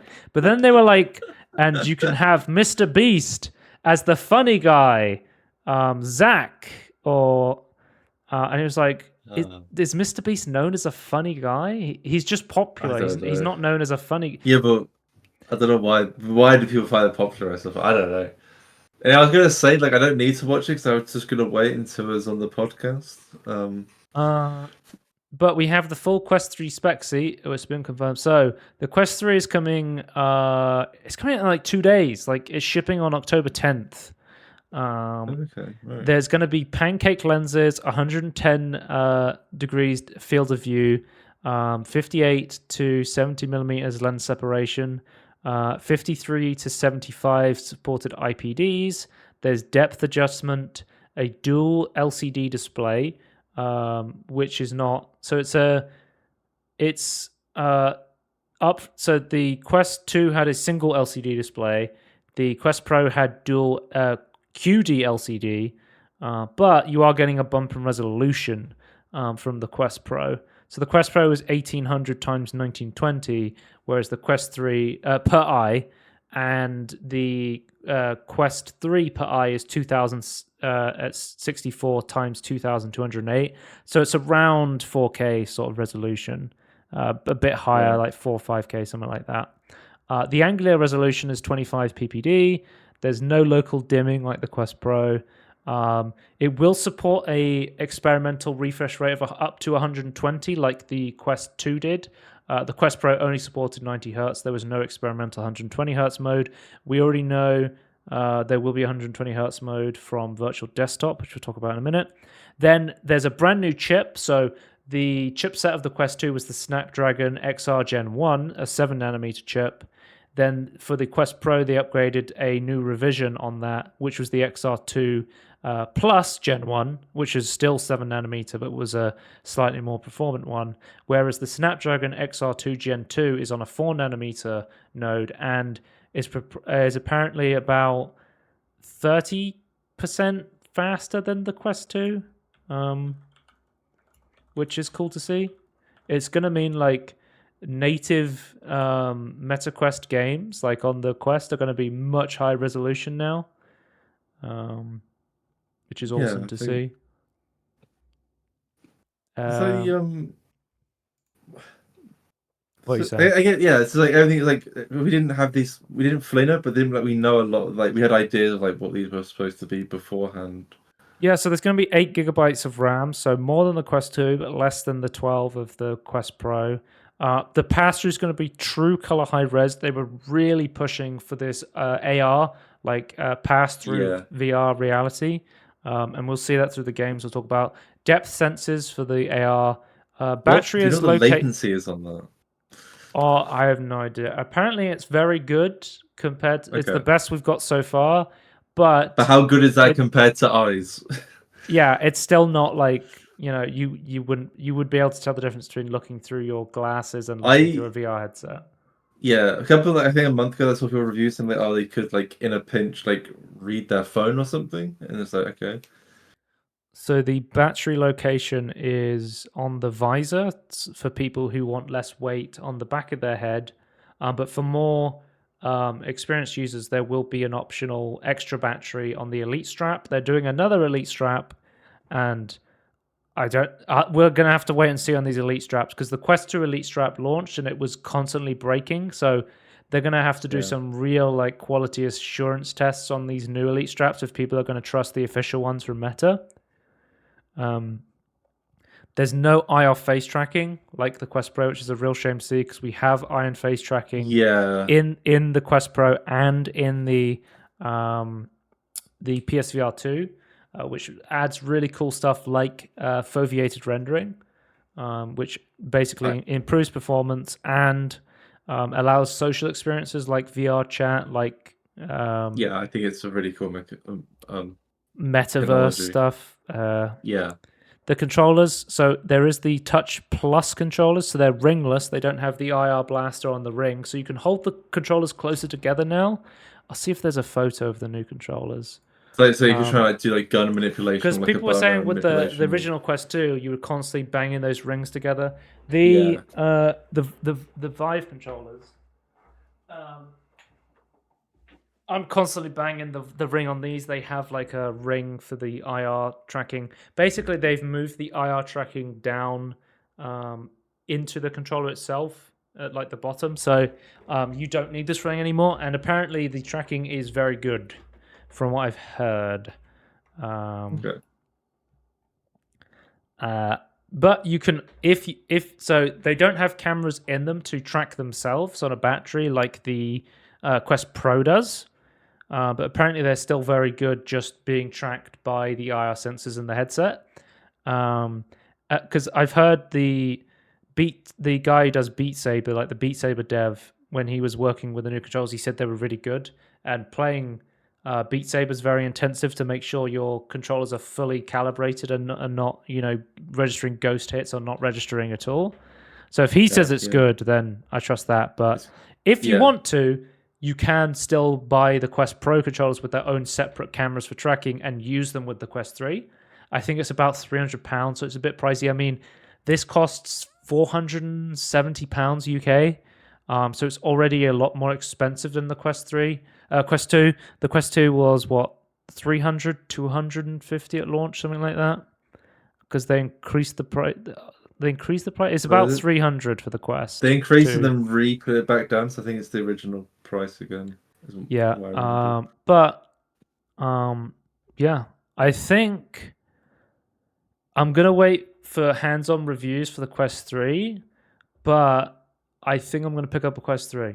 I think genuinely I'm going to get a Quest 3. This is my headset. Yeah. I think my current plan is I want to get a Quest 3. That's one thing I forgot to mention. It has 6 hertz Wi-Fi tracking. It's got Wi-Fi 6E chip. Oh, nice. That's really good. Yeah, so you can use it with super low latency with a Wi-Fi Yeah. 6E router. I have a Wi-Fi 6 router in my room.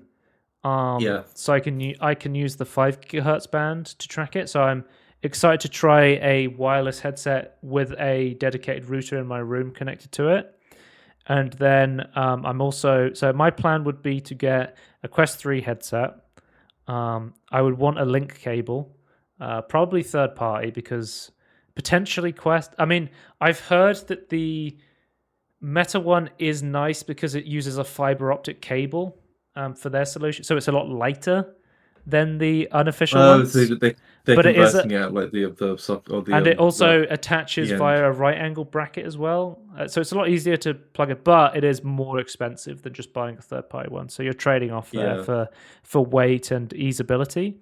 And then Yeah, how heavy is a normal cable anyway? Like, what's the actual I don't know. weight saving?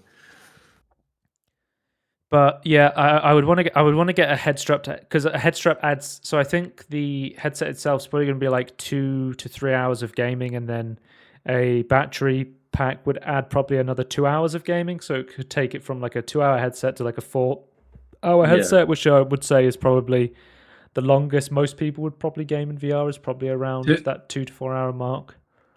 Yeah. Without taking off the headset. So I'd want to get like either the Elite strap if it's good and is not breaking, or use a third party. I've seen some third party Quest straps, third party Quest head strap.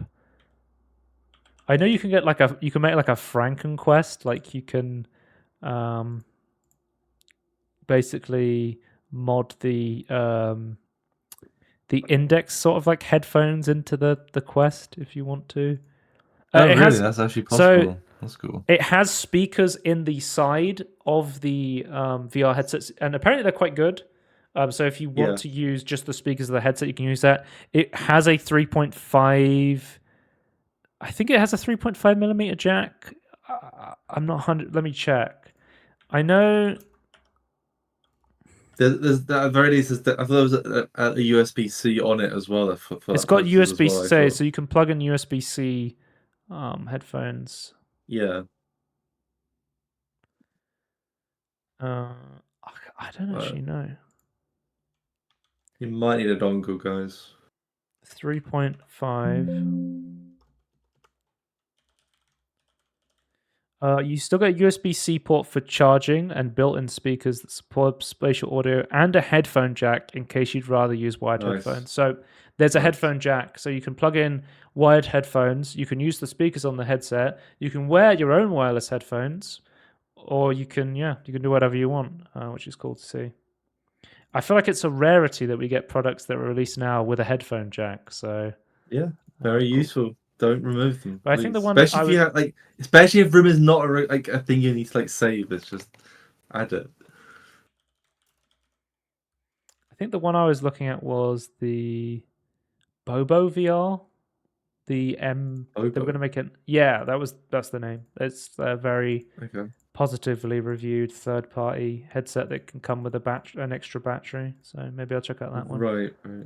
But yeah, so I'd want to get an extra battery, a link cable in case I wasn't happy with the latency of the wireless streaming, and Yeah. then I would probably pick up a copy of Virtual Desktop. We'll talk about that in a minute. But yeah, I looked at because you can get like a charging dock to plug the controllers into, or just put the headset down, it will charge it. It's super expensive. I don't think it's worth it. I wouldn't get a charging dock for it.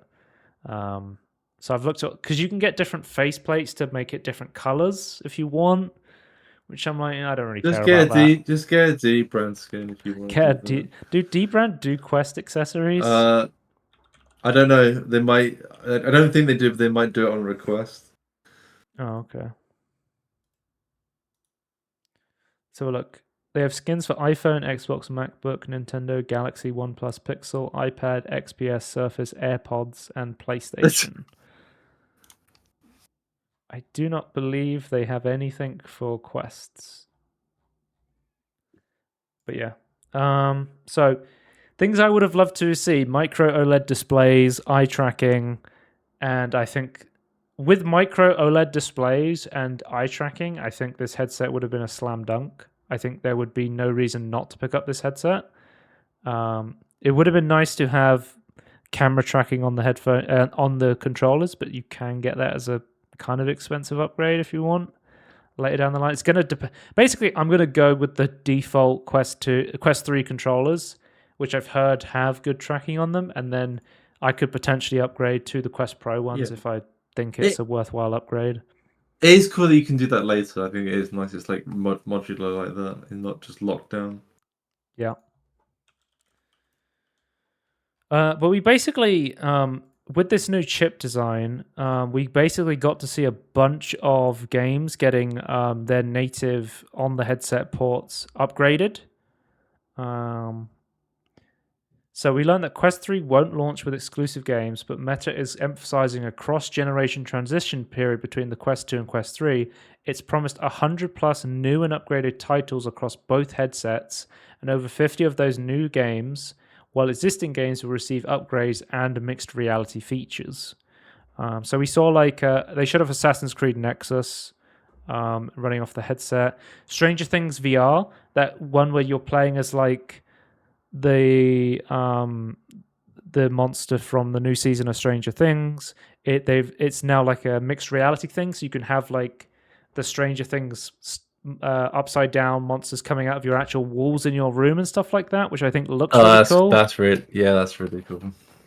So we've got updates to stuff like Golf Plus, one of the most popular golf games natively on the Quest. It's a Quest exclusive.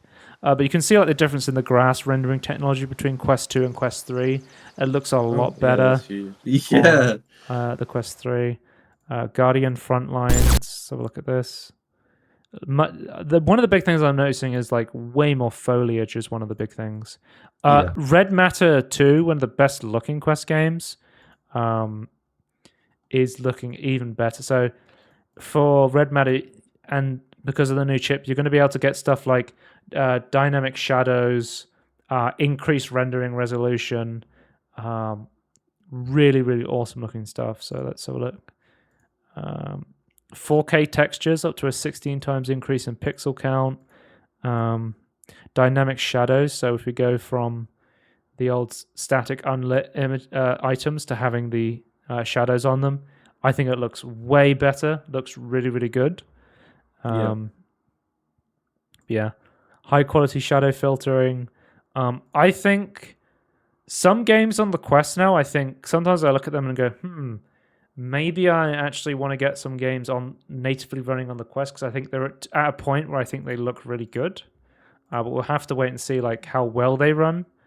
I think The Walking Dead Saints and Sinners is another one that got like a big upgrade for the native version. Would you be doing this just to be like trying to be cable free? Like what's the my biggest use case for the Quest 3 is going to be increased resolution of the heads. I mean, the original Vive I'm running on is like the HTC Vive resolution is 1080 times 2000 pixels per eye. So it would be a big bump in resolution going from this. So it runs at 90 hertz, but I'd be able to play at the 120 hertz mode. One thing I didn't know about the Vive is it actually has dual AMOLED displays. So not quite OLED displays, but it did have AMOLED. So it would be going from an AMOLED to an LCD panel. But there are some very good LCD panels, so it's not necessarily. And it had a field of view of 110 degrees, so it would be the same as this. But I think the big thing for me is going to be massive bump in resolution.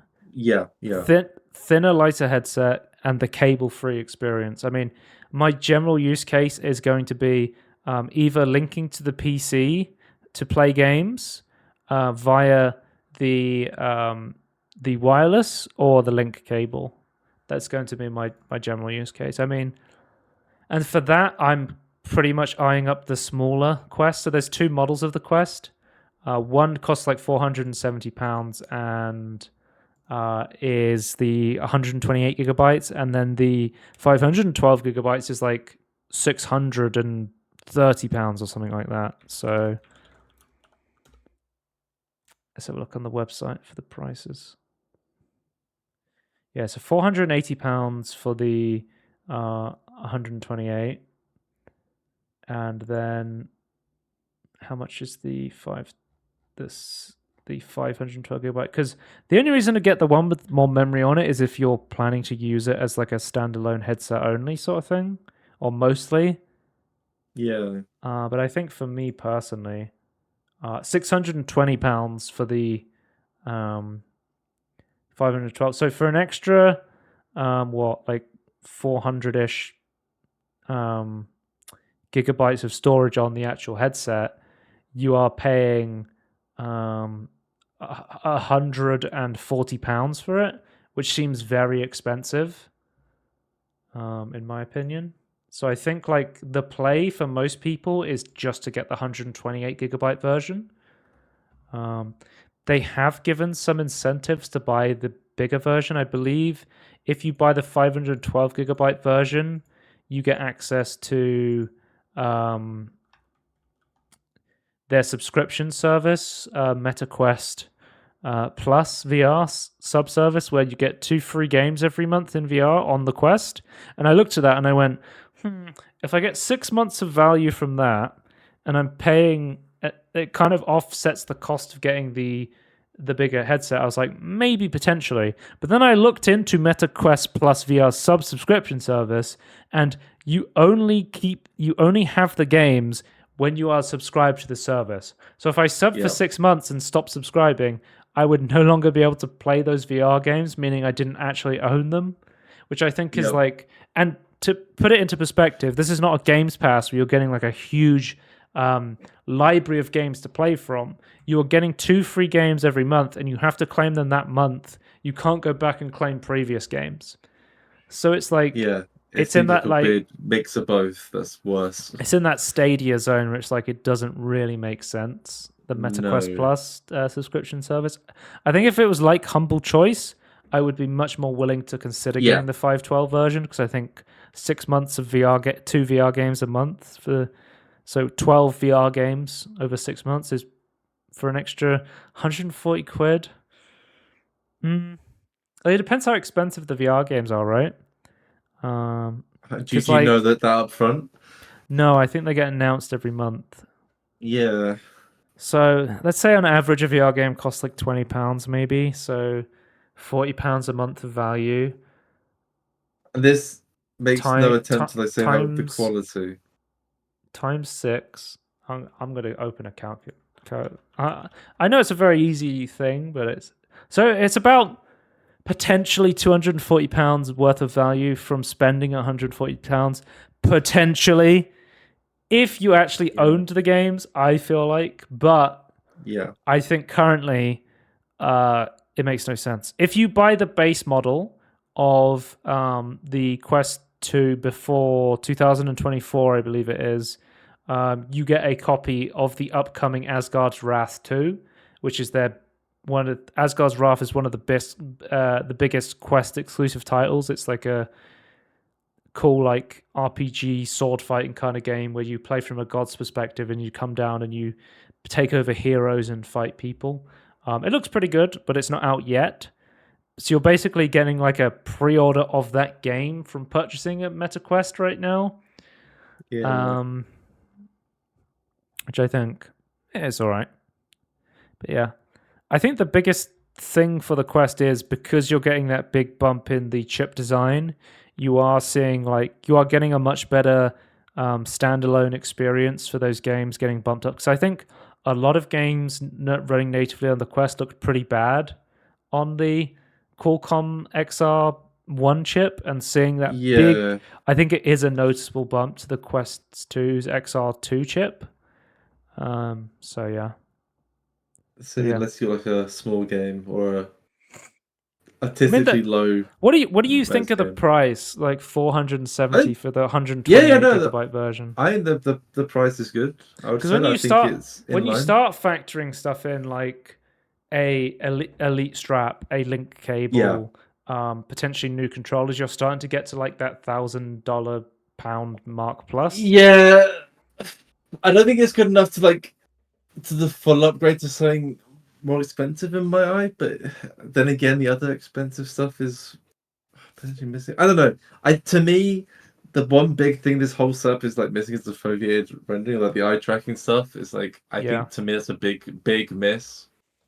I would really want that, and I would have assumed, and maybe this isn't the case. I would have assumed the foveated rendering would have like allowed you to in the future play even more intensive games. Way more sense for a silicon on chip because you have such I'm saying you need the performance of a very small chip. So to me, I thought it'd be a no-brainer that they'd be trying to add it, but maybe it's just way too expensive.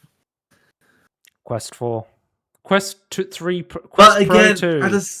Do they not have the like? To me, it's when you think like, is it expensive? And it's like, can you make it less expensive? Like, but is it like Well, a they see scalability thing? Where if their you sell idea. so many, you get the money back. Their idea currently is that the Quest 2 is their budget, Yeah, Quest 3 is their which mid range, and yeah, which then Quest Pro is their top end. That's how they're seeing like it right what now. I would say as well. I like the fact that they're going. Old product is now our lower end. That's the perfect way to do it. Don't not do that. That's the good way to do it. Don't re-release bollocks at different tiers each generation. But a couple of the games I saw that I thought were quite interesting, that were new ones, was Out of Scale, Kurzgesagt. I'm probably going to massively Kurzgesagt. is making a like a science sort of like learning game, I would say. It's basically a VR experience exploring worlds within worlds from a mobile scale lab.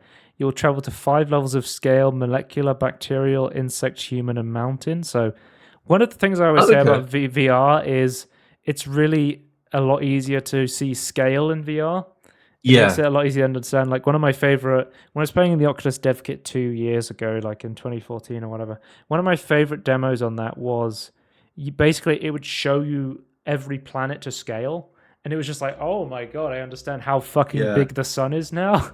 It's like, oh my God, Yeah. it's like It's so giant. unbelievably big. But yeah, so this is being made in collaboration with Shell Games as well. And Shell Games always makes really amazing Quest games, really amazing VR games. I think I Expect You to Die 3 is coming out soon, actually, on PC. So it already came out on the Quest standalone, and it's coming to Steam. Let me check. Is it out yet? Oh, it's already out. Did we talk about this last week? I don't actually know if I talked about this. I Expect You to Die 3 Cog in the Machine is out on Steam. It came out the 20th of September. I can't remember we Um, actually talked about it, so that's all we know. the reviews is very positively reviewed from what I'm looking at. How do they keep doing it? This game is incredibly incredible. All 3 games are absolutely brilliant. Yeah. Seems like they made another really cool I Expect You to Die game, and this one looks really cool as well. I really like the Kurzgesagt videos on YouTube. I love the art style of them as well, and I think it fits really well into this VR game. And I think having that sense of scale of VR is really going to help. Seeing cells and tardigrades and insects, I think, is really cool. Yeah. And then next up we have one I picked for you, Tony. Lego Brick Tales, the mixed reality game. This I looked at and I went, building Lego in your house in mixed reality might actually be like a worthwhile use case for AR, I feel like. I think it's interesting, but I'm concerned Yeah. how fiddly it might be without tactile. I mean, you're still using the controllers to pick up all the Lego pieces. I think it would be way cooler if you could like physically pick up the Lego Gloves, pieces, tactile or like gloves. and if there was some sort of haptic feedback glove where you could feel like you're actually picking up the bricks, and that way that would lead That's to the like future. that would lead to like unlimited Lego building experiences, right? Because you could just load in as many blocks as you wanted, and it would be replayable and whatever. I mean, the Lego company is trying to shut anything like that down right now. They don't want people to have endless Lego fun. Well, the thing is, though, like I feel like I would rather still have it in real life, so I could see like designing stuff in real life and go, oh, and then there'd be like a buy button, like buy the parts. You're like, oh my God, $2,000. I mean, if 3D printing hasn't killed Lego yet, they're probably going to be all right, right? Yeah, well, the thing is that if it depends on like 3D printing doesn't emulate the quality of like the parts, right? So like it depends. Like, does the VR push enough to like make people not want to own Lego? I don't think so.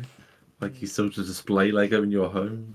I think you can't do that in VR. I'm not wearing, regardless of what Apple thinks about a VR headset through my room. That's the end of the Meta stuff. Steam VR 2.0 came out into beta, so this is the big Steam VR update. Basically, they have made all the current features of Steam and Steam Deck are now part of Steam VR. So you can. They've updated the keyboard with support for new languages, emojis, and themes, integration of Steam Chat and voice chat into Steam VR, improved the store that puts new and popular VR games front and center. Like, basically, this update is just bringing all of Steam's UI stuff in line with each other. So no matter if you're on Steam, the Steam Deck, and the Steam client, you're going to have a similar experience with the same amount of tools to navigate the store or Steam itself, which I Yeah, think that's is an really cool. important step forward. Man, Yeah. I was really hoping, because last Meta Connect, when they announced the Quest 2, Valve basically undercut them by announcing the Index. I was really Yeah. hoping during Meta Connect this year they were going to be like, by the way, we're releasing the Decard, our new VR headset, Yeah, and I was that like, would have yeah, been that would have been cool. the time to do it. I just now, based on the stuff some of the leaked rumors about Valve's next VR headset make me less interested in it based on the rumors. Like based on them having like a dedicated Linux Steam box to stream the games, it's like I kind of already have like a very powerful gaming PC, and Yeah. Well, I assume that's an optional thing if you didn't have it, if you just wanted a standalone yeah, I don't know. thing. I don't know. I'm still But eyeing up the Quest. the problem is rumors don't indicate any sort of like near release or something that's tangible. So I think that's my biggest concern is that We got a it's huge not anytime virtual soon. desktop update. So it's going to have Quest 3 support. My biggest question was, I have an AV1 graphics card. Can I do AV1 streaming to my VR headset? Because I was like, Yeah. does the Quest 2 have AV1 streaming? There is AV1 streaming now on virtual desktop. So if you have an NVIDIA 4000 series card or an AMD 7000 series GPU, you will be able to use AV1 for much better image quality at the same bitrate compared to HEVC. It provides more stable encoding decoding times, so there's less hiccups when teleporting moving in game, and it is a bit more demanding on your GPU, so you might not be able to reach the same resolution frame rates compared to HEVC on lower end cards. But if you've got a Right. powerful card with AV1, it's going to basically give you a much better image streamed from your PC. Yeah, if you have instruction sets designed for on your card, it probably won't do much at all. So Yeah. But yeah, also we get face and eye tracking support. So if you have a face eye tracking headset, such as the Quest Pro, for example, you'll be able to use that inside virtual desktop. They increased the maximum bitrate to 200 megabits with all codecs and 400 megabits with H.264 plus. There is a new godlike quality like on Quest Pro, but usable up to 120 frames per second. Snapdragon game super resolution can be used for all VR graphics quality options. You can now use 120 FPS in desktop video mode in all environments rather than just the first four. All environments are now rendered at much higher resolutions.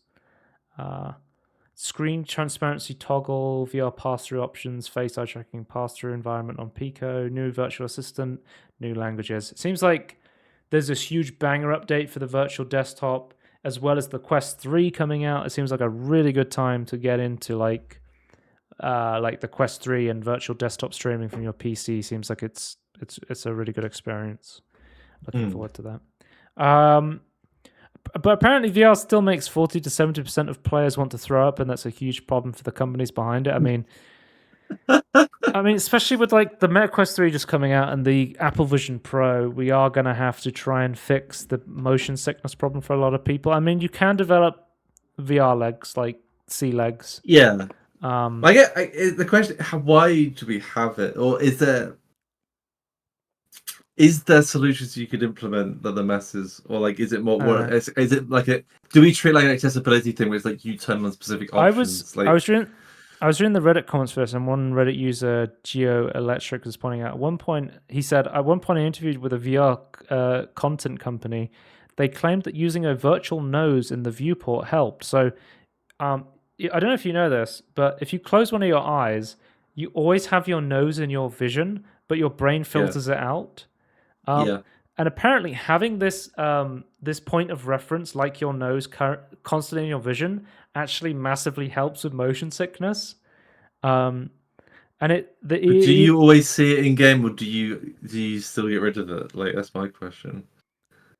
I don't know. Like I know stuff like in Resident Evil 7 VR, having a flashlight helped because it forces you to focus on a very specific wide field of view thing in the center of your screen, and that massively helps with motion sickness. Like you have like blinders mode for VR comfort in a lot of games, where whenever you move, it basically puts black around a lot of the screen to help with motion sickness. There's a Wikipedia page for this thing. So apparently it's called nasum virtualis. So that is the actual definition of adding a virtual nose to help with VR motion sickness. Did they need a fancy Latin name for this though? But apparently any static frame of reference can help. So you could just put like a blob in the middle of the screen. But our natural one is the best of the nose. So 3D scan your own nose. Well, we have a natural one with our nose. Sorry, I shouldn't say it's the best. You can use a nose, but yeah. All I'm saying, Lies of PVR. You just have a Pinocchio-ass nose in the middle of the screen. And it gets longer and longer as you lie more in the game. It's so big, you can't see anything. Let's move on to tech news. We've got a show. FSR 3 frame generation is officially released in Forspoken and Immortals of Avium. The reason I bring up Forspoken is Forspoken has a demo which has this included to it. So if you want to test out FSR 3, you can download the Forspoken demo. I'm not willing to do that, but for anyone out there who wants to do that, how big is the demo? It's probably fucking massive. I have no idea. Yeah. I might give it a go. So, from what I've seen of the Digital Foundry initial coverage of FSR 3 is it seems to only work with VSync and not VRR. There seems to be like these like almost like screen tearing like stuff at the side of the screen when you're using it, like not in a VRR window or like a VSync window. And the image quality is pretty close to DLSS 3. But only accepts FSR2 or FSR-AA upscaling, unlike DLSS 3, where DLSS 3, I don't know if you know this, will just accept any image input you put into it. So it can be a native image, it can have DLSS, it can have FSR, it can take an XeSS image, it can take a TAA image, it can take anything and it will just upscale it. So that's one of the differences between FSR and DLSS 3. I think we're going to need to see this in more titles, but the initial implementation seems good. I mean, I think they need to get VRR working is a big problem at the moment. So DLSS frame gen like the exact opposite, where it's like VSync doesn't work and VSync does work and VRR works in DLSS 3. Okay. I think it was broken on launch and then they patched it. Right. So maybe it's another similar thing with this, where it's like add VR later. But yeah. So for example, if you're a video user and you didn't have access to frame generation, let's say you had like a 2000 or a 3000 series card, if you wanted to use FSR 3 for frame generation, you wouldn't be able to use DLSS for your upscaling. You would have to use FSR 2, which is kind of a bummer because I think DLSS has the superior image upscaling quality, and then having the option of frame generation on top of that would be nice for those people without the 4000 series cards, but we'll see if AMD wants to update this in the future. Yeah, I'm going to see. It's good to see competition, and I do want to see more development of these sort of tools. I think they need to keep going with it, otherwise they're going to lag behind. I need to go back at other stuff. I was actually using DLSS 3 like yesterday or the day before. I think it was yesterday. The RoboCop Rogue City demo has frame generation, so I was actually using it in there. And I was like, okay, interesting. It was okay. I actually ended up turning it off because that game had some stuttering issues, and I wanted less input latency. But let's move on to our final topic before Realms Deep. We have Layoffs. So Telltale Games is supposed to load off most of its staff after Tim Sweeney said that they were going to be layoff proof. They basically have had to fire a bunch of people. That one of the big... Oh, wait, this is not... Telltale, sorry. I'll talk about Epic later. Telltale Games supposedly laid off most of its staff. Significant job losses at Worms publisher Team 17, according to sources. And then Epic Games has reportedly laid off around 900 employees, said to be roughly 16% of its workforce.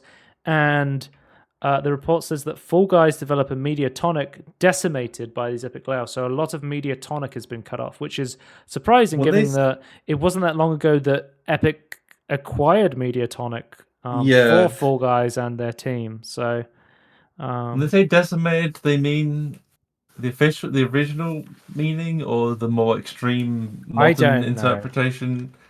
Have they lost 10% of the workforce? Is it more than that? Epic CEO Tim Sweeney confirmed the company would continue to invest in games, including Fall Guys. So it seems like they do want to keep working on Fall Guys despite Yeah. firing so much in Mediatonic. What one thing I wanted to mention about there's like I think it was like an article they put up on their own site or something that's saying there's like like there's a section where it's like, oh, will there be any more layoffs like in the future?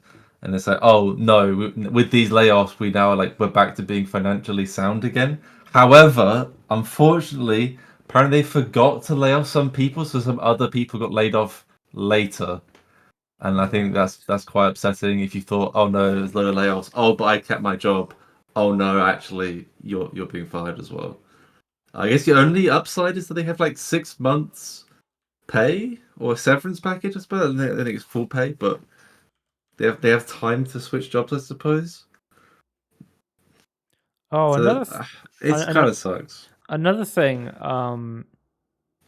They are changing to Epic. It seems like they've run into some sort of financial trouble. Epic Games is updating Unreal Engine pricing for devs not making games. So originally, you would only have to pay royalties for game creation, but it's a lot of people are Yeah. using stuff like Unreal Engine for like movie productions and TV shows. I think one of the most biggest popular ones is The Mandalorian uses Unreal Engine to Yeah. for its like real life or I like think virtual yeah. screens that add lighting to I see things think like a green screen. I think all the live action Star Wars stuff were using it. So It's cool tech, but obviously Epic's gone, wait a minute. Disney should be paying a bunch of money for this. What's going on? I do agree with that, especially if you've made money with it. I do agree. But apparently, I so don't Epic know Games how CEO that Tim works, but Sweeney says the company began running into financial problems about 10 weeks ago. So yeah, about 10 will the weeks books ago, start bouncing? they started to run into issues and they've had to lay off a bunch of employees and now trying So to get money from apparently between people. buying a site, like they bought Old Mall for their new office and their ongoing legal fees is like a $500 million per year costs at the moment, which is just insane. I think like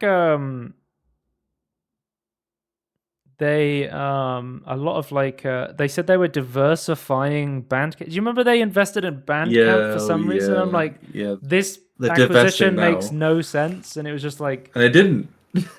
yeah, it was just like they were like, we have an infinite money printer in Fortnite, we can just buy everything, Yeah, and then it was like, oh yeah, shit, we can't actually afford to keep paying these people. So apparently, Fortnite is still very popular thanks to the creator studio. Basically, you can make your own like maps and games on the creator version of yeah. Fortnite, but that doesn't make a But they're lot of still making money less for money than they used to, Epic. though. Yeah, That's more like paying the partners who make the maps, and then people playing that stuff for free. yeah. So But it's definitely like they're still making tons of money, but it's nowhere near as much as they used to. Like I don't know, a couple of years ago. let's move on to business news. We've got some quick topics. Star Wars fans launched class action lawsuit over cancelled KOTOR 2 DLC. So Asper and Saber said they were making the restored content mod, which was re-adding the cut content, which is a popular mod for the PC version of KOTOR, and it was cancelled before it launched. And it seems like the people who bought the game based on this DLC being added to the game are now suing on false advertising claims, I guess. Also, Right. it was unfinished when they released it. It's an This, interesting class so lawsuit. They don't the suit normally. argues that Asper and Saber are legally obliged to provide refunds, as some buyers say they never even played the game because they were waiting for the restored content. But did they? Okay. Yeah, I don't know. PlayStation CEO Jim Ryan has stepped down after nearly 30 years at Sony. Yeah, he took over charge of PlayStation division back in February 2019. He has previously helmed Sony Computer Interactive Europe. There will be an interim CEO, Kenichiro Yoshida. No,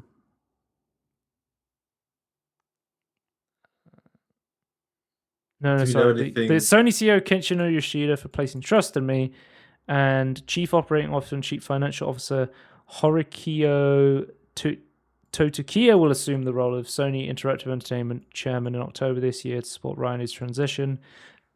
Right. Totokiya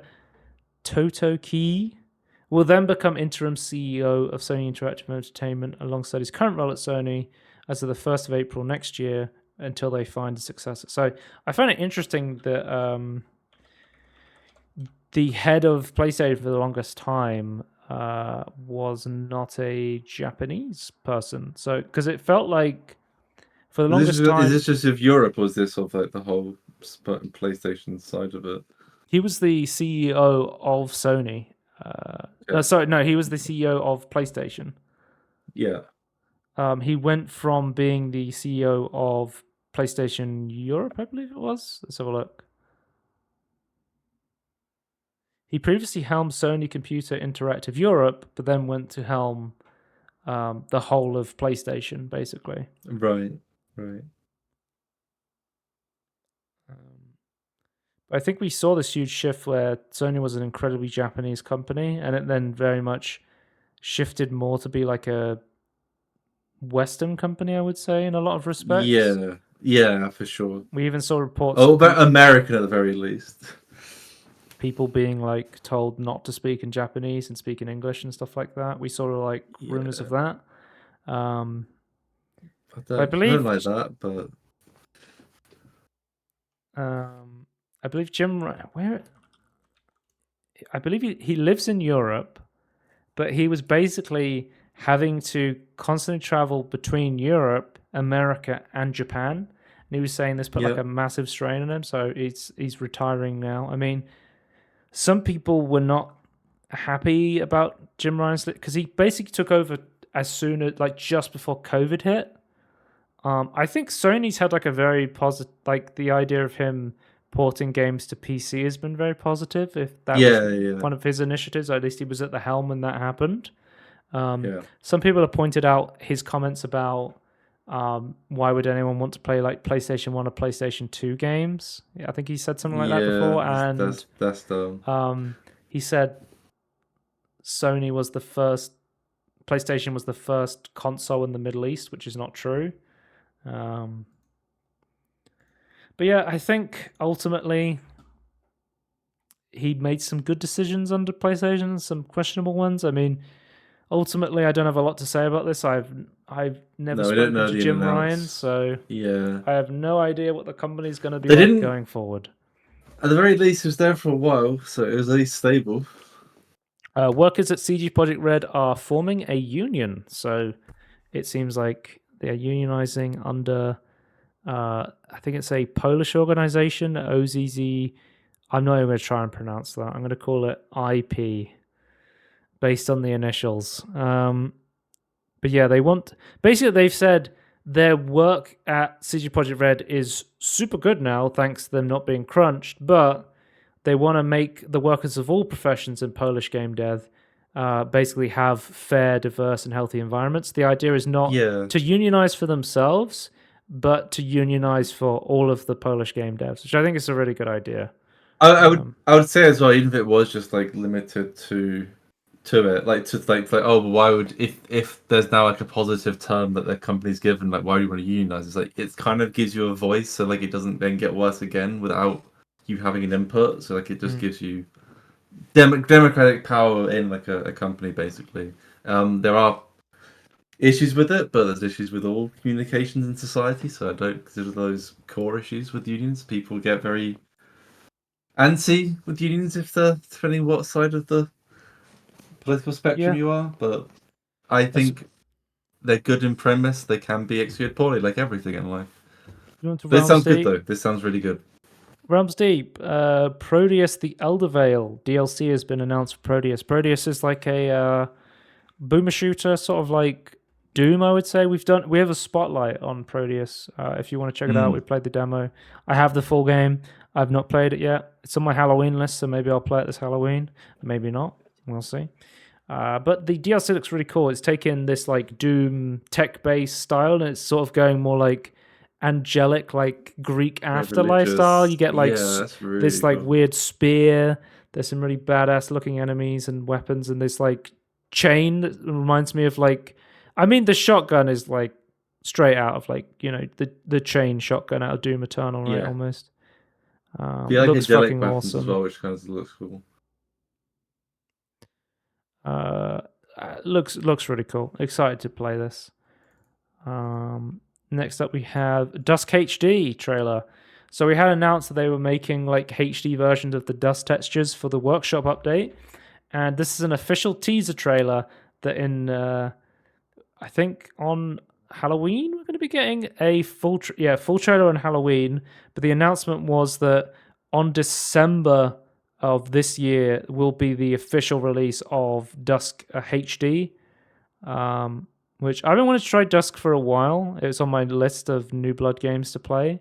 It's a very like Quake-inspired boomer shooter, but I knew the HD models were coming out, and I'm like, I'll try the HD version or the workshop support as well. I want to check out that stuff. So I think the HD textures look really cool. Excited to try that out. Celico got an announcement that it will be releasing an early access in May 2024, so early next year. You will be able to get to play. So, Tony, this is running on GZ Doom. It's a boomer shooter running on the Doom engine, and I showed you this one. I was like, this was one where I was like, holy shit, this looks like it's running on like, you know, Unity or something. Like, it looks like it's running on a much more advanced engine than the Doom engine, but it's fucking awesome. It looks great, it runs great, and it has like advanced features. Like I was playing on a random arcade machine in the middle of playing this game. Like it has some really cool stuff in it. Highly recommend checking out Celico, and excited to see the early access launch. There's Rumbas, guys. I saw a Rumba. Rumbas confirmed. Graven is leaving early access in January next year. So this is another 3 Realms published game. It's like a magical shooter, and it's been in early access for a while, so it's nice to see another boomer shooter coming out of early access, and we're going to get the full game experience. I'll have to check this one out when that releases. I've had this game for a while, but I've yet to check it out. But yeah, I think now that it's fully completed, it's a good time to try it in January. Wrath, Aeon of Ruin is releasing February 27th, 2024. I believe this is another one in early access. So we've got 2 3D Realm published games coming out of early access at the start of 2024. So you're going to have January for Graven, and then February for Wrath. So 2 brand new boomer shooters, fully completed, ready for the start of next year, which looks awesome. That's good. And Ion Fury got its Aftershock expansion release trailer. We talked about this briefly on the Steam releases. I think it looks really good. So I thought I'd show off the trailer as well. But yeah, awesome looking game. Excited to try that out. Phantom Fury released a demo, and I have actually played this, and I will talk about it. I'm going to do a Realms Deep Tangerine because I've downloaded some boomer shooter demos, and I've been playing a couple. Like I've played RoboCop, and I've played Phantom Fury. Phantom Fury is the 3D version of Ion Fury, and I heard that the demo is really rough, and from playing the demo, I've got to say, it feels really rough. There's some performance issues, and it feels like really slow and bullet spongy is my main takeaway at the moment. Doesn't feel great. So I think it's not this polished game. Yeah, I think this one needs to go back into the oven for a bit. Yeah. Obviously, this is their first 3D game, but it's running on Unreal Engine 4, whereas I think Ion Fury runs on GZ Doom. I could be wrong, but Ion Fury engine. Is it? It's Build Engine. It's Build Engine, right? It's Duke Nukem engine. But yeah, Postal 4 came up with an announcement. Postal 4 is getting co-op, so I believe Postal 2 had a mod that added co-op, and that added so much legs to the game. People still play Postal 2 co-op to this day. 4 times the amount of legs, I think. But yeah, you can now have 4 people pissing on a toilet in Postal. I mean, I've never played a Postal game, and I still look at this and I go, I don't know if this is for me, but I guess it could be a fun co-op experience. Maybe I'll have to give it a try. I'll have to play a Postal game at some point just to give it a try. I played Postal Brain Damage and I liked that. Yeah, but that was completely different. It was like a boomer shooter thing. I have no interest in Postal, but I look and go, I'm glad this exists for people who like this. It's weird. It's not going to be taken seriously. Don't look at someone playing and go, oh, they're going to go on a shoot spray. Interesting point out, the co-op update is being done by the same guy that did the co-op mod for Postal 2 back in the day. So it's actually the same guy who did the co-op mod. So that's cool to see as well. Yeah. And then finally, we have Duke Nukem Big Shot Pinball. So this one was kind of out of left field. There's a popular pinball game called Pinball M, and it's getting an official Duke Nukem DLC expansion, whatever, right? There's a Duke Nukem board. I think the art for this looks absolutely awesome. Yeah. And it's weird. It's like, whenever I see Duke Nukem stuff, I'm like, man, what is Gearbox doing with the IP? Like, they did that weird arcade re-release of Duke Nukem with AI-generated art on it. Yeah. And then now they're doing a pinball map for a pinball game with Duke Nukem. It looks awesome, but isn't there more you could do with the Duke Nukem IP than I'm just wondering, pinball map? Is this one of the things where it's like they have a small amount of funding they're willing to like get rid of and like do this for free and see, like, put out feelers to see like what the response is. Like, does this IP have any legs? Personally, I'm not that interested in pinball. I'm not a big pinball guy. I like pinball. I don't know. I don't do it for score or anything, but I like pinball. Okay, I found it kind of, because I've never been a big fan of endless things. Like, I don't like wave defense. Oh yeah. It's massive problem not having anything for sure, but like it's just a little bit of fun. I think it's kind of cool. I'm trying to get used to trying to aim it, and I just find it entertaining. And it is all about the flashy lights on the board. But yeah, I thought I'd mention there is now Duke Nukem Pinball for the people that interest. Huge. But yeah, for all the pinball lovers out there.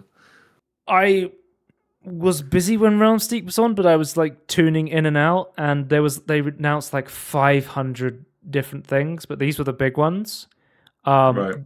Like, what was you know like how like Winnie the Pooh is public domain now without a red shirt? Yes.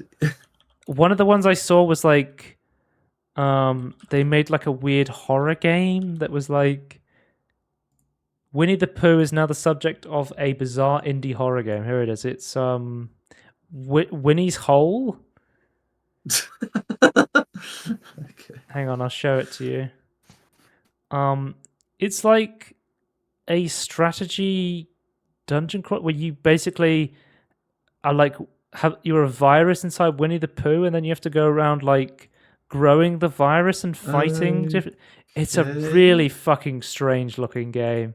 But this is the sort of stuff they were just announcing at Realms Deep, and I was like, but it was in between like 100 other trailers, so I'm going to try and check out some demos from Realms Deep. But if you're like super into boomer shooters, weird horror games, immersive sims, that sort of stuff, check out the Realms Deep stream, watch the trailers, see if there's anything else that you may have missed that interests you. But yeah, I think that's the end of the podcast. We've gone quite late this time, so let's end it up there. And we'll see you next time. You can check us out at Everything In Between, youtube.com at Everything In Between Podcast. That's our YouTube handle.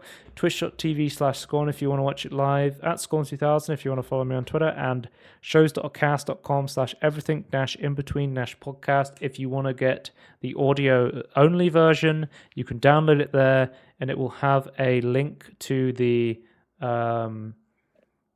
Spotify and Apple Podcast version. I'm taking a sip of water as we speak, Michael. Getting my hydration in. on this screen. Thank you for dreaming. Stay hydrated for 200 channel points, and we will see you next time. Goodbye. Bye.